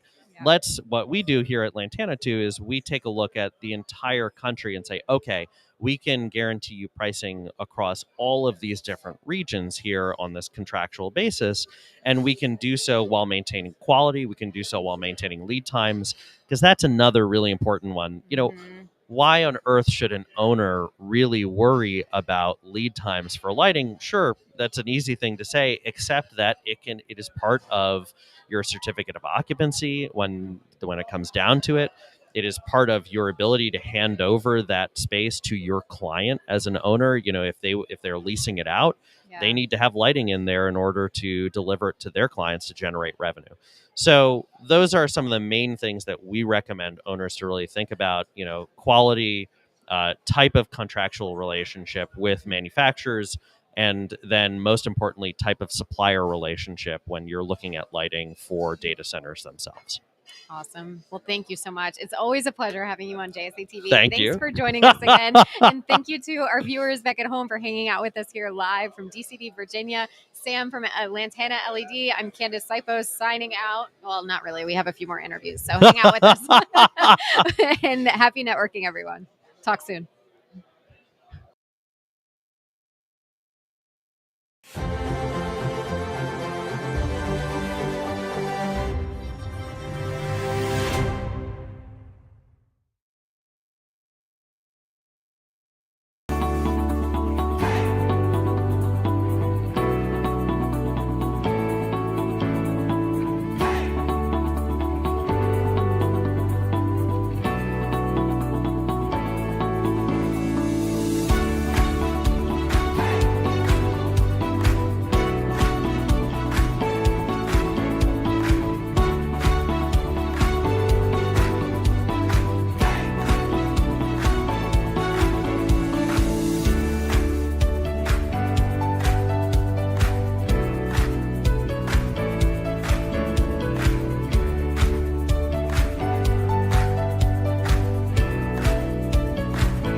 Hello, everyone. Welcome back to JSA TV, here live from DCD, Virginia in Leesburg, just outside of Washington, D.C. We're here on day 2, very busy here, lots of bustling activity going on. So it's a great place to be to talk about digital infrastructure. And we are here covering the latest stories, trends, and innovations in the digital infrastructure industry, which is why we've invited Matt Monaco from Powerhouse Data Centers. Your title is Senior Vice President of Asset Management and Development at Powerhouse. That's why we've invited Matt on as one of the leaders in our industry. So thank you, Matt, for joining us. Oh, thank you. It's great to be here. Yeah, absolutely. Well, we're very happy to have you. So we'll just kind of dive right in. So Powerhouse, of course, everyone's probably seen your announcements and all of the activity coming out of your newsroom. So you've got a growing portfolio across a bunch of different regions. So can you talk about the availability of critical resources like power, proximity to key markets, et cetera, how that influences your site selection and development strategies? Sure. Yeah, that's definitely something that we spend a lot of time on. I think of it as a Venn diagram for power, fiber, water, and proximity to users based on the workloads. And it's really about staying very close to our customers and figuring out where they want to go, and then stitching together that overlap of those four pieces of the Venn diagram to be able to get the right fiber, the right water, the right power in the right locations at the right time. We really stay laser focused on what we call kind of immediate gratification power within 24 to 36 months and 300 megawatt plus campuses. That's really our sweet spot. Perfect. And it's well articulated. So, it definitely can tell that that's very strategic on your part. And so what do you see as the biggest factors driving the demand for these large scale data center developments that you all have, many of them going on right now? Yeah, I mean, there's a few big drivers as I see it. I mean, I'll start with the hottest one, which is AI, and obviously you break that down into two pieces. There's the training workloads, which tend to be more location agnostic, and then the inference workloads, which tend to be more at the edge, closer to the population centers. But so those are obviously the key pieces of AI, which is driving a lot of growth. But we also can't forget that commercial cloud is still growing at a rapid rate, 20, 30% in general. I mean, what we saw recently, I think this was from AWS, they said AI is growing triple digits. But the commercial cloud is still growing, 20 to 30% for a lot of these players, and that continues to drive a lot of demand. AI is just kind of a layer on top of that that's smaller, but obviously growing really fast. So those are the three big drivers we see. Excellent. Yeah, one thing that we don't have a shortage of in this industry is growth, right? And drivers for that growth. So that's amazing. And so how do partnerships like utilities, like I know you all work with Duke Energy, Dominion, NV Energy, for example, how do those partnerships impact your approach to delivering sustainable, reliable power at scale? Yeah, I mean, the utility partnerships are really critical for us, for the ones you mentioned, as well as Encore down in Texas, and figuring out how we work very collaboratively with the utilities. A lot of our projects are a second project with the same utility, or even a third project in some cases. So we build relationships there, and it's really about figuring out, as you said, how we get the reliable power, we get as sustainable power, as well as that time to market piece, which is really critical. To be able to bring the power online fast and keep up with the demand that's out there. I will mention that we've got a project in Charlotte that we're really excited about with Duke. It's a 300 megawatt plus campus. And this one has 50% of the power from non-carbon sources. So we're very excited about that one, along with the others in our portfolio. Yeah, that's incredible. Excellent. Well, thank you so much, Matt. It's always interesting talking to the Powerhouse team. You all have so much going on, and you're running a million miles a minute. So thank you so much for taking the time to sit with us and provide those insights on what you've got going on. Of course. Thank you. Thank you. And thank you, viewers, for hanging out with us here live from DCD, Virginia today. Happy networking, everyone.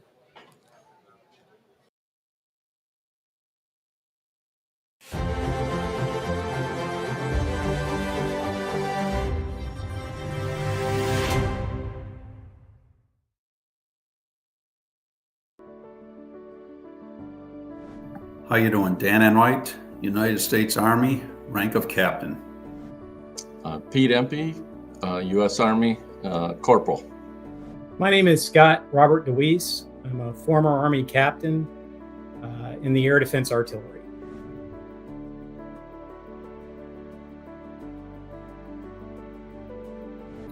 My military experience has definitely influenced my career and my working in the telecom infrastructure industry. I would say through four major pillars: planning, execution, results production, and no excuses. So I would say everything I've done from a military standpoint, from academics at West Point to athletics at West Point to U.S. Army active duty, whether it's going to Ranger School, National Training Center, readiness evaluations, everything's always geared around, can you plan it? Then can you execute? Can you deliver? Can you deliver the goods, i.e. the results? And then if you don't get it done, no excuses. So anything short of a go on a patrol in Ranger School, and you're graded on planning execution there, a go, no go in your Ranger patrols. You either got it done or you didn't. National Training Center, same thing, after action review. Either got it done, you graded out, or you didn't. Athletics, you either got a plus or a minus on your grade sheet on individual plays that you did. West Point academics, you'd have your academic scores. If you took a test the following day, everyone would be listed on the outside of the professor's office with your grade. So you're with all your peers. It wasn't listed by your name, but you have your social security number and your grade. You knew exactly where you stood and were as far as ranking, how you performed against your colleagues, your peers. So really from a military standpoint, those things, planning, execution, results production, no excuses. Those are really four things I've taken from the military, four pillars that I've taken throughout my 37-year civilian telecommunications career.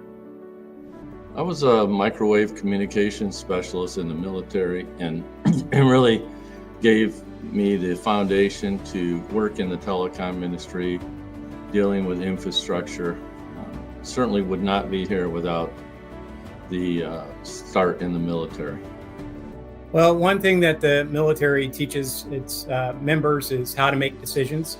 And regardless of what area or arena that you get into, whether it be telecommunications or some other technical field, military folks bring a lot of leadership and the ability to make decisions to any organization that they join.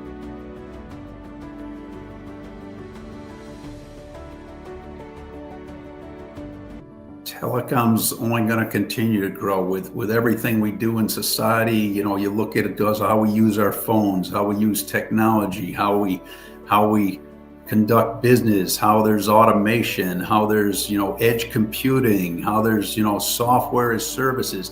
Now, all this stuff we do, whether it's phones, whether it's video, whether it's smart technology, automated artificial intelligence, machine learning, all these trends, these technological trends, all require bandwidth. They all require telecommunications bandwidth.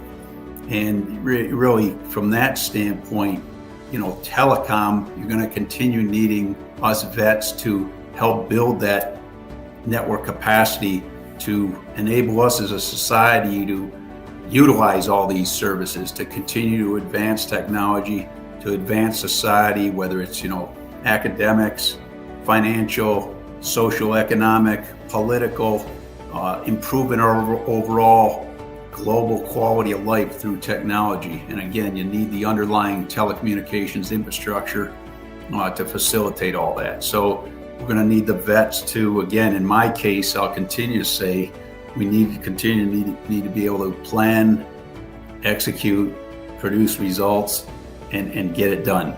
So really, that's how I see a bright future for vets, for telecom, for vets in general, with everything going on from a technology trend standpoint right now. The future of digital infrastructure is it's increasing at an amazing rate, and I see that it will continue. And to have the experience that the veterans have of working on it real time in the military, and the military itself helping the civilians navigate through what's coming in the future is extremely valuable. Well, I think that military veterans and military folks in general play a big part in shaping all of America's future, but in particular in our space here in telecommunications and the digital space. There are so many good veterans out there that are branched in the signal corps, military intelligence, air defense artillery, like I was. It's a highly technical, skilled branch that's coupled with the ability to make decisions, the ability to lead, and some of those formal training events and training systems that enable them to not only be technically proficient, but also to lead in an organization.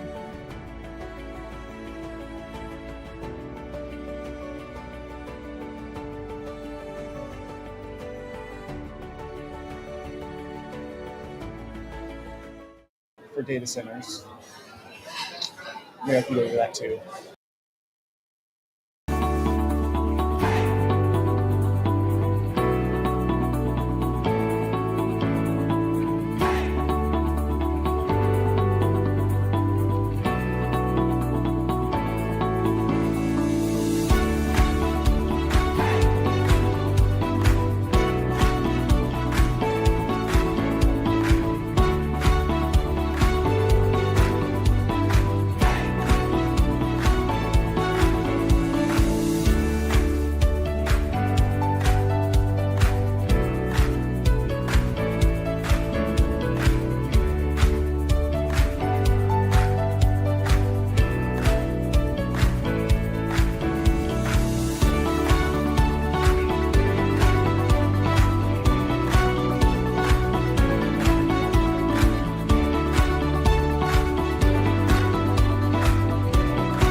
Hi, everyone. Welcome back to JSA TV, live here from DCD, Virginia in Leesburg, just outside of Washington, D.C. We are here on day 2, covering the latest stories, trends, and innovations from the digital infrastructure sector.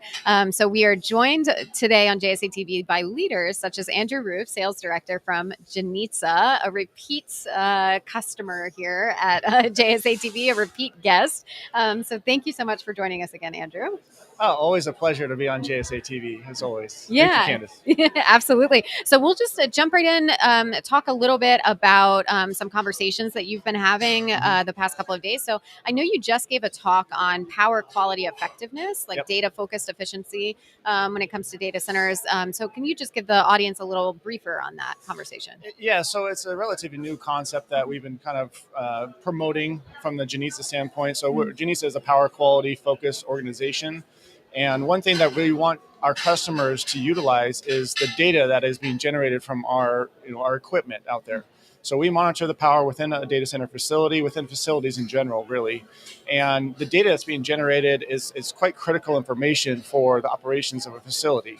And so if you take all this information and then you start making more informed decisions on the uptime of your facility, on the issues that are happening, then you can actually do your operation is going to be a little bit more safe and a little more effective in the data center side of things. So power quality effectiveness, what it is basically you're taking all these events that are happening in facilities. So you're going to have some voltage spikes or under voltage spikes, all these different things that are happening in the electrical grid. They're just natural anomalies that are happening in the electrical grid. And you're starting to monitor all those different pieces and start collecting that data. And it's really the number of times that these things are happening that you want to be more focused on from a long-term standpoint. If you're starting to get a lot of these events that are happening, 20 times a month, 100 times a year, whatever it might be, you want to start monitoring those events and utilize that as a baseline data point so that you can make better decisions to, improve upon that performance. Yeah. So that is power quality effectiveness aspect. There is you want to take this baseline of data and start realizing, okay, I need to make some changes to this equipment. I need to make some changes to this equipment. And then you can make some more informed decisions to lower the number of events that are happening over a longer period of time. It's a similar concept to power usage effectiveness, right? So power usage effectiveness, you're taking a baseline data point, you're doing this equation of your kilowatt hours, and you have this output, this PUE output, let's say it's 1.5 or 1.2, whatever the data center is. That's your baseline metric point. And then you're taking that and you're trying to make improvements. You're trying to get more efficient on that PUE. Same thing with power quality effectiveness. You're getting your baseline data points. You're seeing all these issues that are happening, and you're trying to improve upon that within your facility. And the whole output of that, the whole reason you want to do that is to lower your downtime risks. Yeah. And that is the whole point of PQE is power usage effectiveness. It focuses on uptime of your facility. It only works, you can only calculate that when the power is running, but power quality effectiveness focuses on the potential downtime events that are happening in the facility. Yeah. So that's PQE, that's power quality effectiveness in a very shortened version. There's a lot more to it though. Right. We love an acronym in this industry. So PQE, I know. PUE, you're hitting on some good ones. Absolutely. Awesome. Okay. So outside of that talk that you gave, I know you've been having a lot of just interactions with folks the past couple of days. Right. Janitza has a great booth set up. If you haven't been there and you're seeing this live, go check it out. Right when you kind of walk into the exhibit hall. So you've been having some great conversations. So what kind of pain points are folks bringing up to you? I actually had a really interesting one. It's a very common issue seen in facility. I actually asked the data center customer. They're focusing on the construction side of things, finding the sites and doing the construction. I asked him, what's your biggest pain point right now? And in my mind, I'm thinking, okay, what equipment, their delays, okay, what lead time is. And he looks at me and he says, you know what? Finding power is one of the biggest issues. Now, that's not a new concept. That's actually a growing issue when you're trying to build new data centers, is finding that right power. But that is really causing the industry to shift a lot more. One, you're starting to see more sites getting built in far distant locations than you were. Ashburn, Virginia being here was the core of this industry.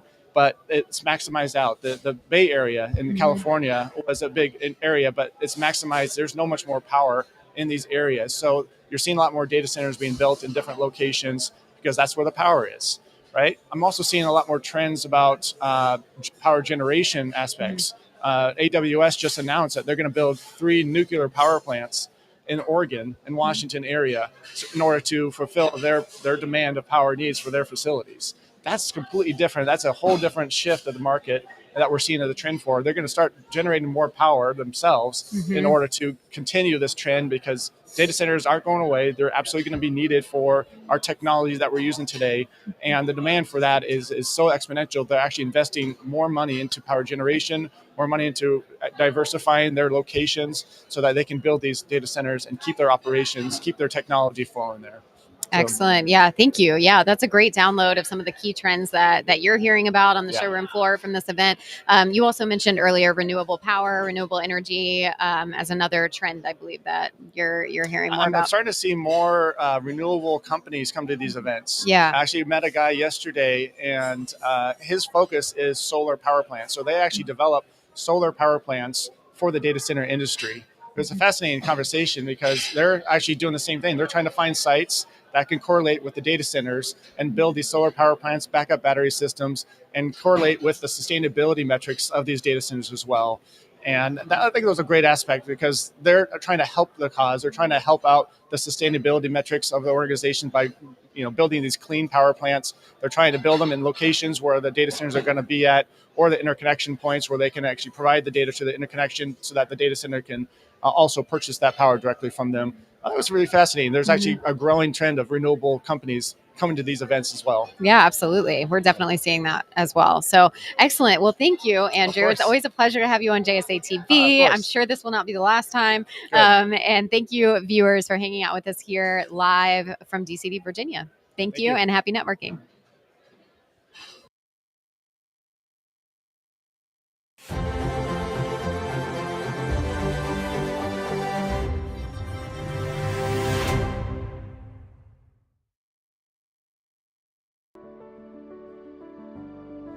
My name is Christopher Dean Jackson. I was an E6 nuclear machinist mate in the United States Navy. Did 20 years, both blended active duty service and in the reserves. Hey everyone, I'm Jonathan LaPolice, CE2, United States Navy Seabees.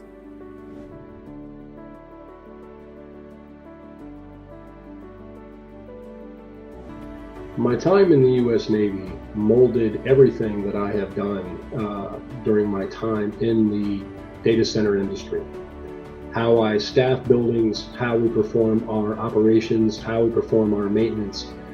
During my time in the military, a part of a nuclear battle group, especially in an aircraft carrier, you had everything that you were going to get on board. Your team, your equipment, your repair parts, your training, you had all you were going to get. So in so doing, I have applied that same methodology into everything that we do in the data center industry.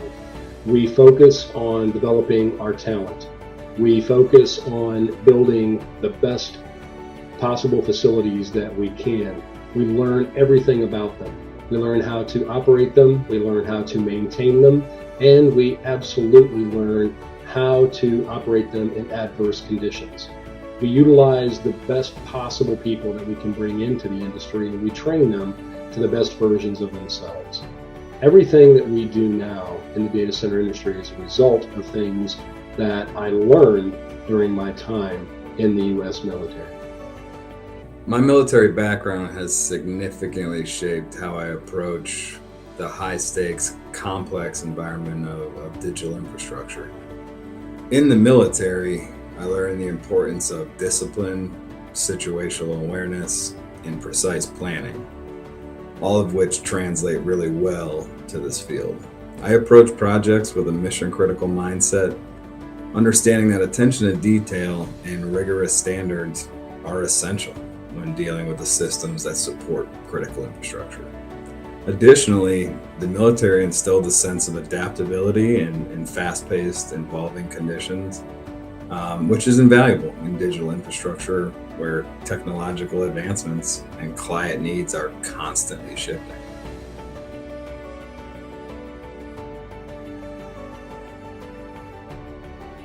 The digital infrastructure community is changing in ways that no one could have ever foreseen.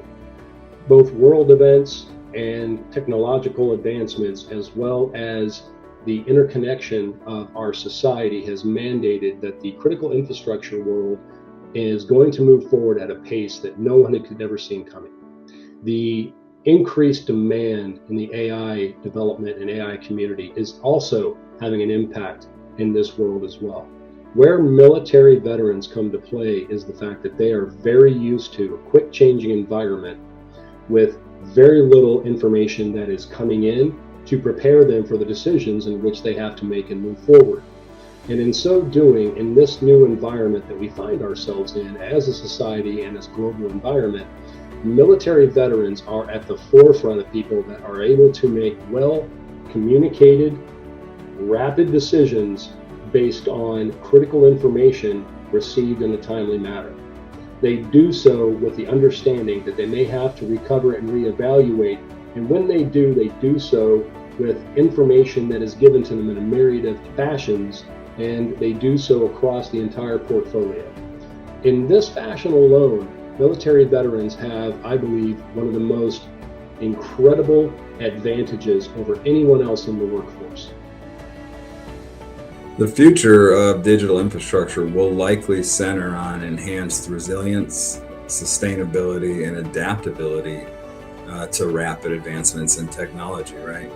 As the industry scales to support AI, Internet of Things, and these massive data flows, there will be heightened demand for robust security protocols and mission critical reliability. Veterans bring a unique perspective to this evolution. Training in discipline, risk management, and leadership under pressure makes veterans ideally suited for roles, such as cybersecurity, operations management, and strategic planning within the digital infrastructure. I firmly believe, veterans can be an integral part in shaping a resilient, secure infrastructure that adapts to the global demands as we see them. Not only because of their technical skills, but also because of the commitment to safeguarding systems that serve the broader public.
Hi, everyone. Welcome back to JSA TV. We are here live with our repeat guest, Jeff Barber, VP of Global Data Centers at Bloom Energy. We are here live from DCD, Virginia, and Leesburg, just outside of Washington, D.C. We are covering all the latest stories, trends, and innovations from the digital infrastructure sector. So, of course, we have to bring Jeff on as a leader within the industry. Oh, thank you very much. Yeah, absolutely. To talk a little bit about what's going on at Bloom Energy. So we'll dive right in. So can you talk a little bit, Jeff, about how Bloom Energy's on-site power solution ensures the high availability that all data centers are demanding right now, or in general? Absolutely. First and foremost, I'm going to say that everybody on this broadcast might see me shivering because I'm right under literally the coldest vent in the world. It's freezing. Yes, no, always my favorite part of every conference is my JSA TV time. Oh. How does Bloom Energy provide reliability? So Bloom Energy is, we've defined before, it's on-site microgrid power. Fuel cells, we derive hydrogen typically from natural gas, but we can also use hydrogen. The thing about Bloom is each module at 65 kilowatts is completely independent. What that means is in the event of a failure or in the event of maintenance, it's all concurrently maintainable. But if we do take one down, your blast radius, as I like to say, is only 65 kilowatts. In a 50 megawatt or 100 megawatt facility, you'll never see that because we'll ramp up the other boxes as well. Also, typically in the data center world, when we want full resiliency, we deploy 2N, or at least N plus 1. With Bloom, because every module is independent, all installed on common busways, multiple busways into the building, we can add a very, very small percentage of additional boxes to guarantee you 5 nines of availability. Right? When I say guarantee, I mean, we guarantee it. And so that's incredibly unique. You won't get that from any utility. And remember, Bloom is base load power. We're not backup power. We're not a battery. We're base load power. So if you look at the utilities compared to Bloom, or you look at other sources like combustion compared to Bloom, it's our incredible redundancy that's built into the system that gives us that resiliency. Excellent. And then also we want to talk a little bit about, as GPUs consume more power, what are the benefits of using Bloom Microgrid for performance, reliability, sustainability in data centers? That's a big question. That's good. That's a good question. Thank you for saying Bloom microgrids, because they're not all created the same. So Bloom has been deploying microgrids for over a decade now. We define a microgrid as something that can operate independent of the utility, even if we're connected to the utility. Bloom offers, of course, islanded microgrid, zero utility, what we'd call, just a microgrid, which is a utility connection. The reason I say we've been doing that for over a decade now, when we deploy microgrids, we deploy ultra capacitors and, if needed, super capacitors. So if I look at a GPU workload, I should say machine learning workload, that oscillates tremendously, many spikes up and down in a matter of seconds or minutes. Bloom has a massive amount of capacitance or energy storage between the fuel cell and the building. So we're actually able to respond to those oscillations better than utility. That's not something a lot of the market knows about, right? And obviously, because we deploy in increments of 70 or 65 kilowatts, and there is no limit to the upper side. They're each individual modules. We can scale to any amount. So as we see 100 kilowatt racks, 200 kilowatt racks, which I don't know how you're going to cool, but they'll figure it out. There's smart people working on it. Bloom can provide all that power with super capacitors in front of us to respond instantly to any GPU workload. Incredible. Excellent. Yeah, we've made a lot of progress. This is all kind of not brand new stuff. The 10-year thing, we've been doing ultra capacitors for a long time, but the ability to demonstrate GPU workloads with Bloom is fairly new. So looking forward to talking more about that. Yeah. On the next JSA TV. The next JSA TV with Jeff Barber, which will be coming to you shortly from a data center event near you. Yes. But as for right now, we are at DCD, Virginia, not even wrapping up yet. We've still got a full afternoon. Two. Yeah, full afternoon ahead. Only day two. Yeah. One thing I noticed about Virginia, there's a lot of data centers here. Yeah. So it's incredible. And they have power problems, but there's a lot of people. This is a great show. Yeah. Great venue, we're so close to Ashburn Data Center Alley right now. Yes. We're just sitting minutes away from it. Yeah. So I could almost walk there. Yeah. It's right down the street. Right. Mm-hmm. Yeah. So couldn't be a better place for us to be having all of these discussions about data center power, energy. So thank you, as always, for joining us on JSA TV. And thank you, viewers, for hanging out with us live from DCD, Virginia.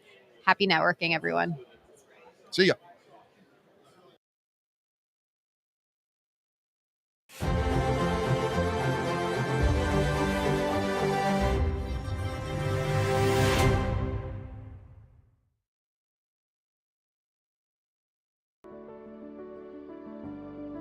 My name is Christopher Dean Jackson. I was an E6 nuclear machinist mate in the United States Navy. Did 20 years, both blended active duty service and in the reserves. Hey everyone, I'm Jonathan LaPolice, CE2, United States Navy Seabees.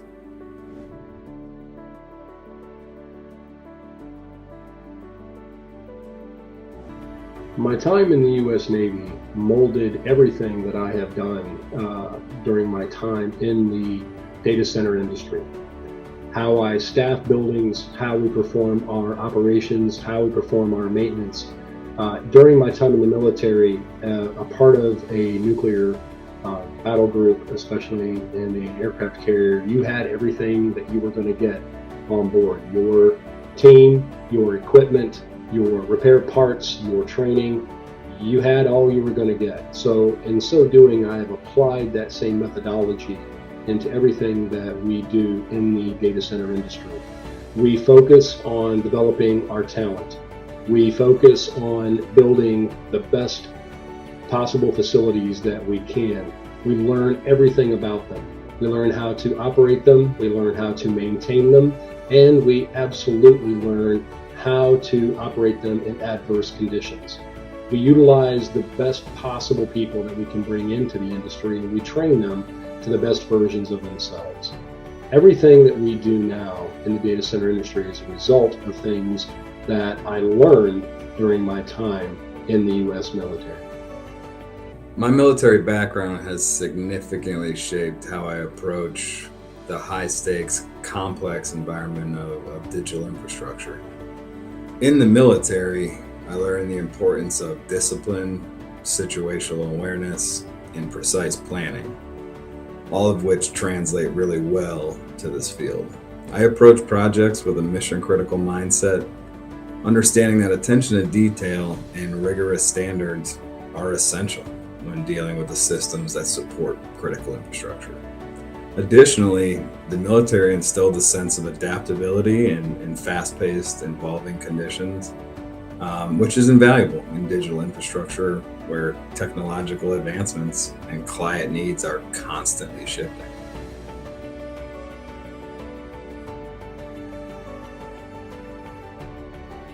The digital infrastructure community is changing in ways that no one could have ever foreseen. Both world events and technological advancements, as well as the interconnection of our society, has mandated that the critical infrastructure world is going to move forward at a pace that no one had ever seen coming. The increased demand in the AI development and AI community is also having an impact in this world as well. Where military veterans come to play is the fact that they are very used to a quick changing environment with very little information that is coming in to prepare them for the decisions in which they have to make and move forward. And in so doing, in this new environment that we find ourselves in as a society and as a global environment, military veterans are at the forefront of people that are able to make well communicated, rapid decisions based on critical information received in a timely manner. They do so with the understanding that they may have to recover and reevaluate, and when they do so with information that is given to them in a myriad of fashions, and they do so across the entire portfolio. In this fashion alone, military veterans have, I believe, one of the most incredible advantages over anyone else in the workforce. The future of digital infrastructure will likely center on enhanced resilience, sustainability, and adaptability to rapid advancements in technology, right? As the industry scales to support AI, Internet of Things, and these massive data flows, there will be heightened demand for robust security protocols and mission-critical reliability. Veterans bring a unique perspective to this evolution. Training in discipline, risk management, and leadership under pressure makes veterans ideally suited for roles, such as cybersecurity, operations management, and strategic planning within the digital infrastructure. I firmly believe, veterans can be an integral part in shaping a resilient, secure infrastructure that adapts to the global demands as we see them. Not only because of their technical skills, but also because of the commitment to safeguarding systems that serve the broader public.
Hi, everyone. Welcome back to JSA TV, live here from DCD, Virginia in Leesburg, just right outside of Data Center Alley, but we could almost walk to Data Center Alley from here. We're just outside, 30 minutes outside of Washington, D.C. On day 2 of this very busy conference. We're here with about 1,800 data center professionals, including Dan Golding, who is CTO of Appleby Strategy Group and also partner of Quantum Connect, which is the project that we're going to be talking about today.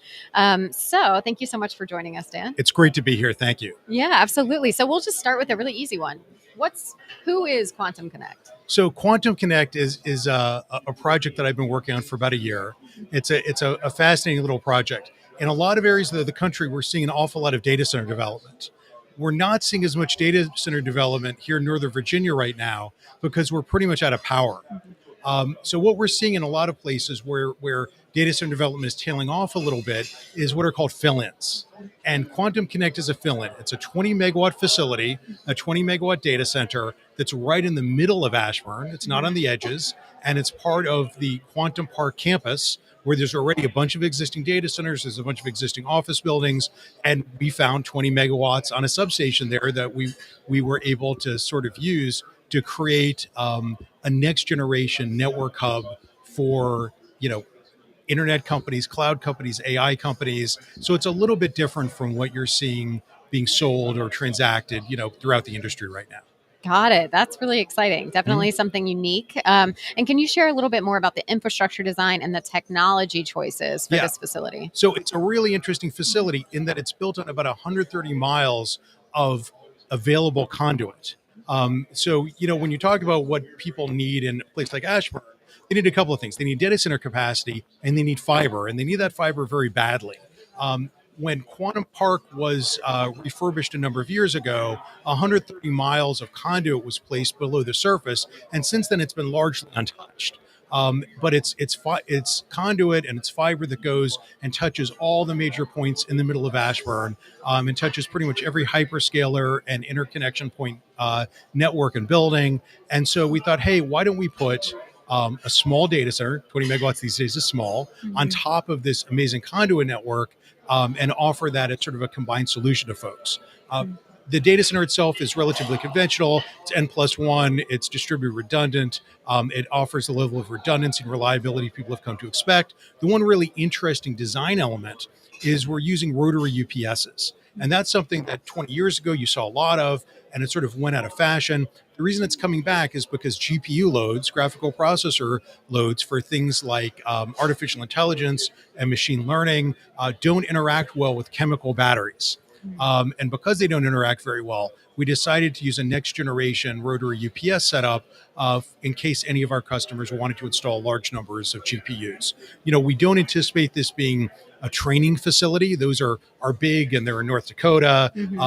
But there are inference loads that people want to deploy in 5 and 10 megawatt quantities, and we really wanted to be able to support that with state-of-the-art electrical equipment.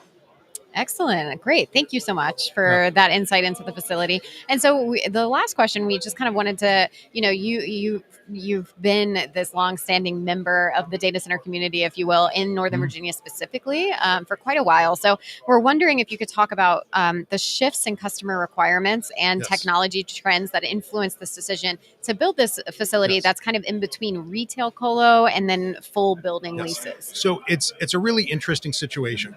For, when we started out 25 years ago in Northern Virginia, we were selling primarily retail co-location and in some cases data halls. We would sell a megawatt at a time. That was a big number back then. Over time, what became the dominant product for, call it about a decade was what you might think of as a server hall.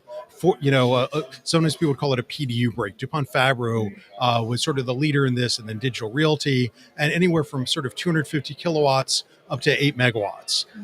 And that was a very popular product. A lot of people purchased it. I built it and I bought it, and it was a great product.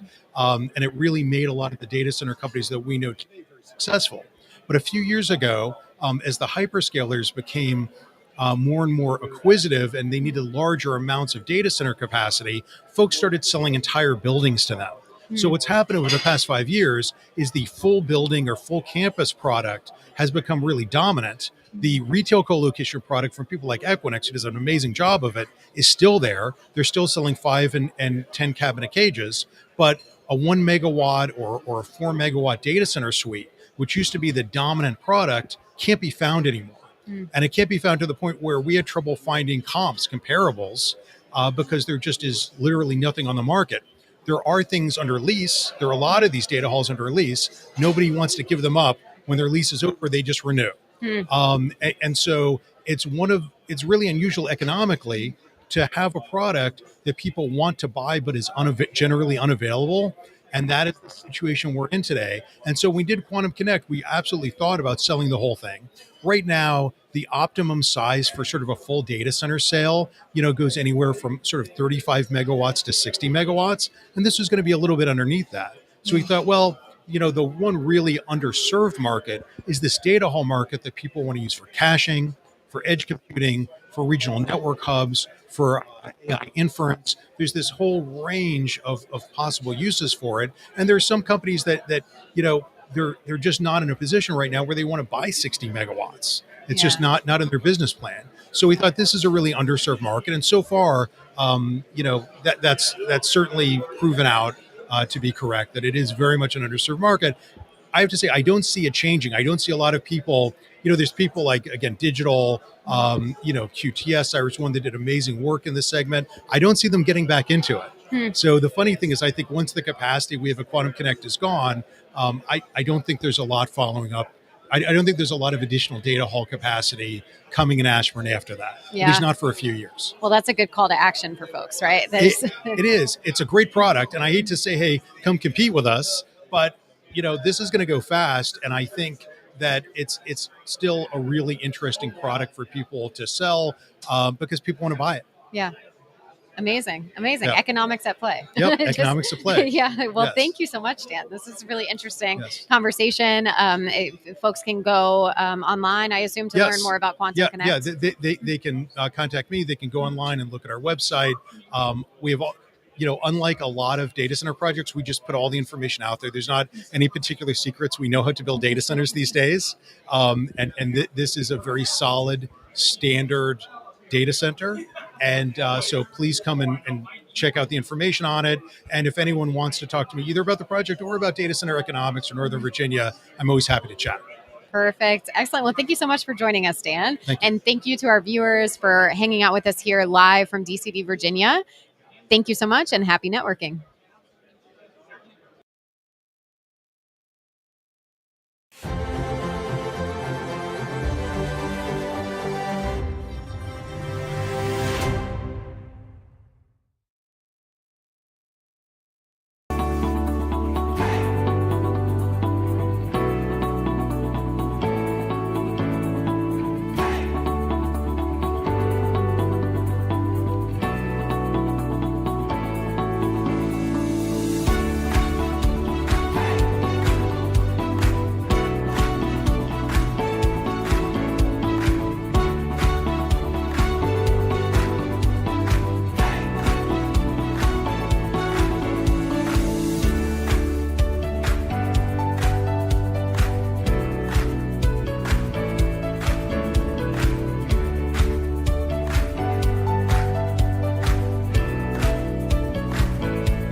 Hello, everyone. Welcome back to our very final JSA TV episode interview of the day, and in fact, of the entire show. So we're here live streaming from DCD, Virginia, just right outside of Data Center Alley. We could almost walk to Data Center Alley from here. So we're in Leesburg, outside of Washington, D.C., and I'm very excited to be joined by an industry and well-known industry personality, shall we say, who has his own podcast, the QTS Experience. So very happy to have you on the other side of the conversation now for this quick little interview here. So welcome, David. Thanks for joining us. My great pleasure. I love how you strategically did this. You said, to make me feel better, it's at the end of the event, but it's really lunchtime. Yeah. And I like how they coordinated. They were like, look, let's have that guy go last. He can have whatever's left over, but if he goes first, it's going to impact our productivity. So thank you. And you're also, so not only are you our last interview of the day or of the show, but you're also one of the last panels of the events, right? So 4 p.m. You're on one of the panels, so go check out David on that panel if you're here, if you're watching live. But thank you for joining us. We're going to chat a little bit. Well, I should say who you are. You're VP of Innovation at QTS Data Centers. That's right. Probably everybody watching already knows that, but just for the audience. And so we'll just dive right in. So you all at QTS, of course, are experiencing tremendous growth. We're seeing the headlines all the time out of your newsroom over there. So what strategies are you finding effective in maintaining a cohesive culture, considering all of that growth? Man, it's a great question. I don't know if I would use the word strategy. So I'm one of the original employees there. And I wish we could be as strategic. We really have been in the last number of years. But in the beginning, what we found, because we're such a wide range of people, our founders from the Midwest, our first big data center that we based operations and sales out of is from the Atlanta metropolitan area, very different area. The original sales and technology leaders came from Nebraska, and so we had this group of people that were from different backgrounds, some with internet experience. This is in the early 2000s, some with telecom, all these variety of things. What we found that we had in common was that we really aligned to mission and purpose. Well, I'm a ex-Army airborne guy. We have lots of people that have never been in the military. But what we find that resonates probably in the industry as well, but in particular in our organization, is that people that can rally around an idea that's bigger than themselves, which sounds ridiculous when you're talking about data centers, but really we genuinely believe. Obviously, we try to express that to our customers. We try to express that to our employees. We try to express that to our investors, but to the community around us. And so when you have that, I'm a pretty earnest person. A lot of people that are, and I have a healthy dose of skepticism. So if you're a cynic, this is not going to resonate with you. But when for us, as we've grown, our technology's changed dozens of times. The how we build data centers, where we build data centers, those sorts of things have changed. But when you really do rally around serving, so we come out of the co-location business, which was focused primarily on IT within a data center. And so you had to learn not only the technologies, but it's a very high touch, and the operative word in that is service. You learn to serve. It wasn't a strategy. It wasn't a plan. It was just in our DNA. And when you learn to serve, even though it looks more like a real estate and a development company now, that's our history. And so when you learn to empower your employees, we have core values that we live up to, or we attempt to live up to. That's our goal. And even when we fail on occasion, we don't fail in the macro, but we might in the micro not always live up to our best version of ourselves, just as we do as human beings. But that is our rallying cause. And so it's allowed us to attract a diverse group of people, a diverse group of technologists, non-traditional to what data center looked like 20 years ago. And they stick. And so whether it's somebody like me who's been there for 20 years or some of our new people that have come on just in the last months, people really want to be connected to something like that. And now when you do that, you find, I find my personal purpose here while I'm doing a larger thing And it's not just about moving electrons and packets of light, which we do, and we try to do really well and as efficiently as we can. So we're pretty earnest about that. I'm pretty earnest about that. But when you connect people like that, man, you feel like you can change a lot of things for human flourishing. Yeah, I love that. That's great. Yeah, mission purpose. I mean, this is a perfect way for us to round out our conversations, I think, today on JSA TV. And also, interestingly, our very first interview this morning was talking about collaboration. And now we're going to kind of end things with that. Okay. So we'll get into in your experience. I know you've obviously worked in the industry for quite a while. Working with different kind of stakeholders. So how can data center owners, utilities, and local communities improve their communication and collaboration to ensure that everyone's priorities are aligned, everyone's needs are met, et Right. cetera? Well, it's hard, right?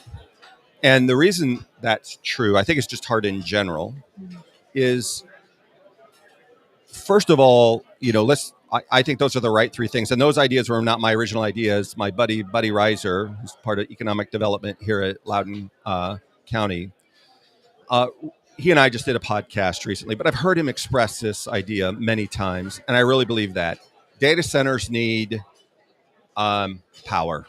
Otherwise, you're just a shed. We also need connectivity. And as my wife says, well, then you're just a she shed. She's got plenty of power, but no internet, of which I'm trying to fix for. So you got to have those things in order to be a data center. And then where you go put your data center, you've got to have community support. And so in order to do those things, the utilities under a lot of pressure. Data centers are under a lot of pressure to not only design, build, operate, and maintain an infrastructure, but it's our communities too. Like these data centers started off in our own personal communities. And we want our communities, hopefully you want your community to be sustainable and helpful for my children, my neighbors, all that. Like this has to be an aligning purpose of yours. So the very first thing you have to do is you have to engage with these folks. And you don't show up as an engineer talking about electricity or electrons or whatever. You show up as a human being, whether it's to your utility partner, or your community constituents. Help me to understand. These are the things I believe are an opportunity for us to engage with each other. Why I think there's a mutual benefit, but help me to understand where you're coming from. Yeah. This is not particularly complicated, but it's not easy. Most of the people, not me, but most of the people in our industry are introverts. Like we know how to do cement and we know how to do storage and we know how to do electricity safely and in a powerful way so nobody gets hurt, right? Safety's number one. But because things are moving so fast in the world and they're moving at such scale in some places, that what happens with it's just a human condition in any, doesn't even have to be technology, it could be education, could be fill in the blank, healthcare. How do we do it in a way that doesn't startle us and can be easily misunderstood?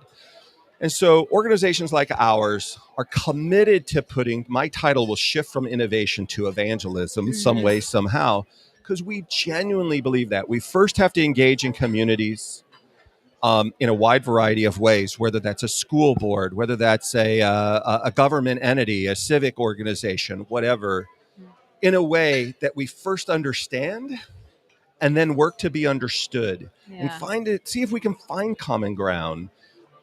We believe, obviously, I personally believe in the benefit that the things of an internet or a data center bring. Think of one thing. If you think about the global GDP chart, and I don't want to just make this about economics, what industry, whether it's education, healthcare, whatever, anything that leads to human flourishing is not benefited by the internet or data? Right. All are, right? There's nothing that isn't, especially as we look at sustainability and efficiencies, autonomous vehicles, safety protocols, AI to leverage to help make our things more efficient. Well, that all lives on the internet. And if that data lives on the internet, then it's got to live in a data center. Right.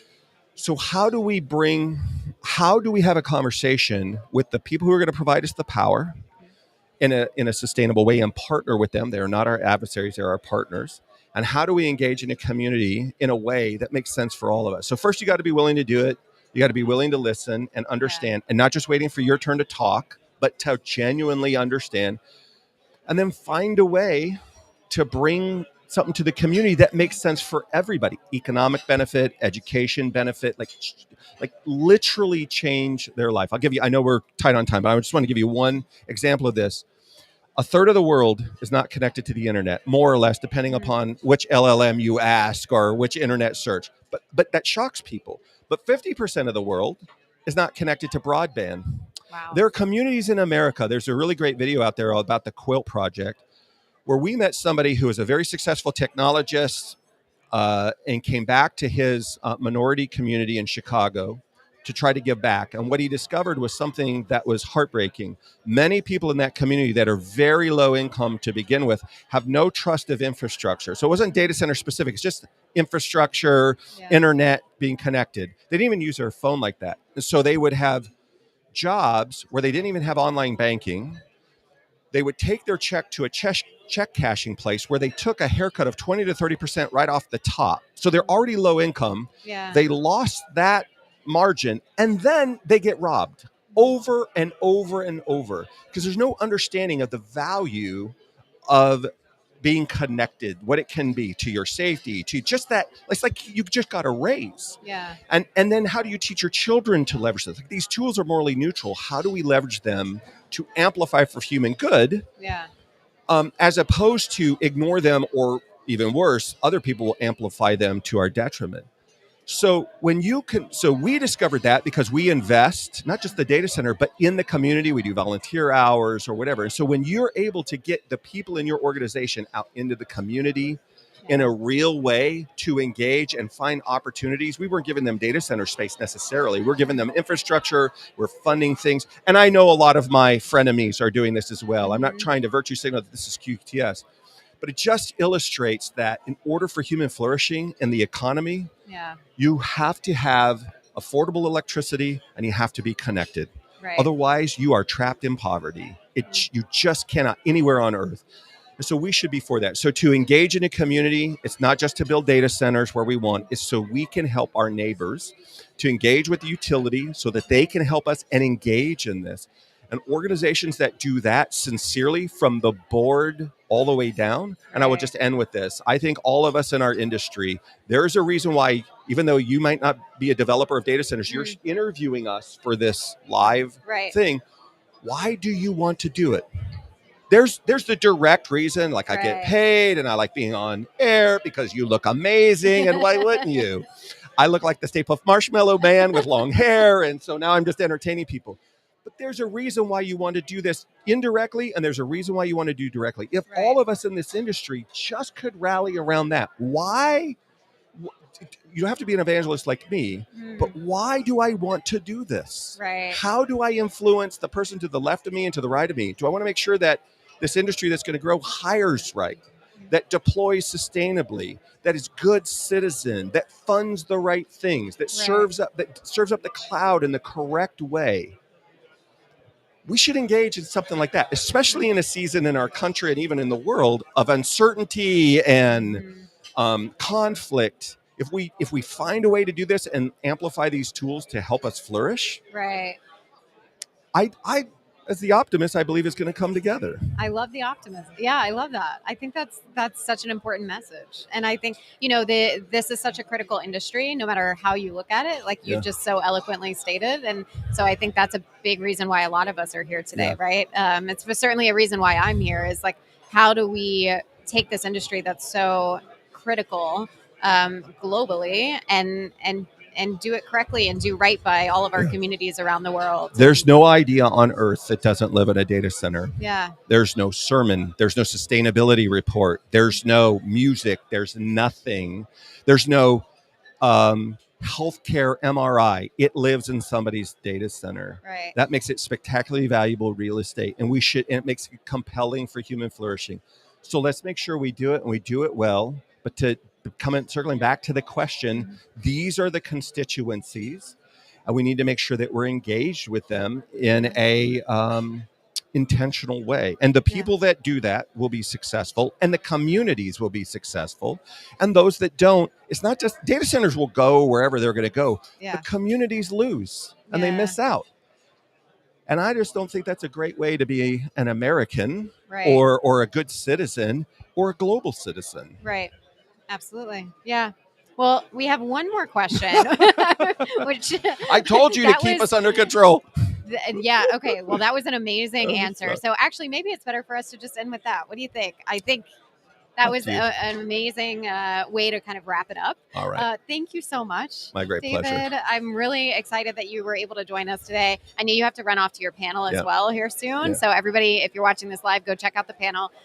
We will hopefully see you next time on JSA TV. All right. And thank you to all of our viewers for hanging out with us all day today while we shared some executive interviews live from the showroom floor at DCD Virginia. Happy networking, everyone. Thank you for joining us. God bless.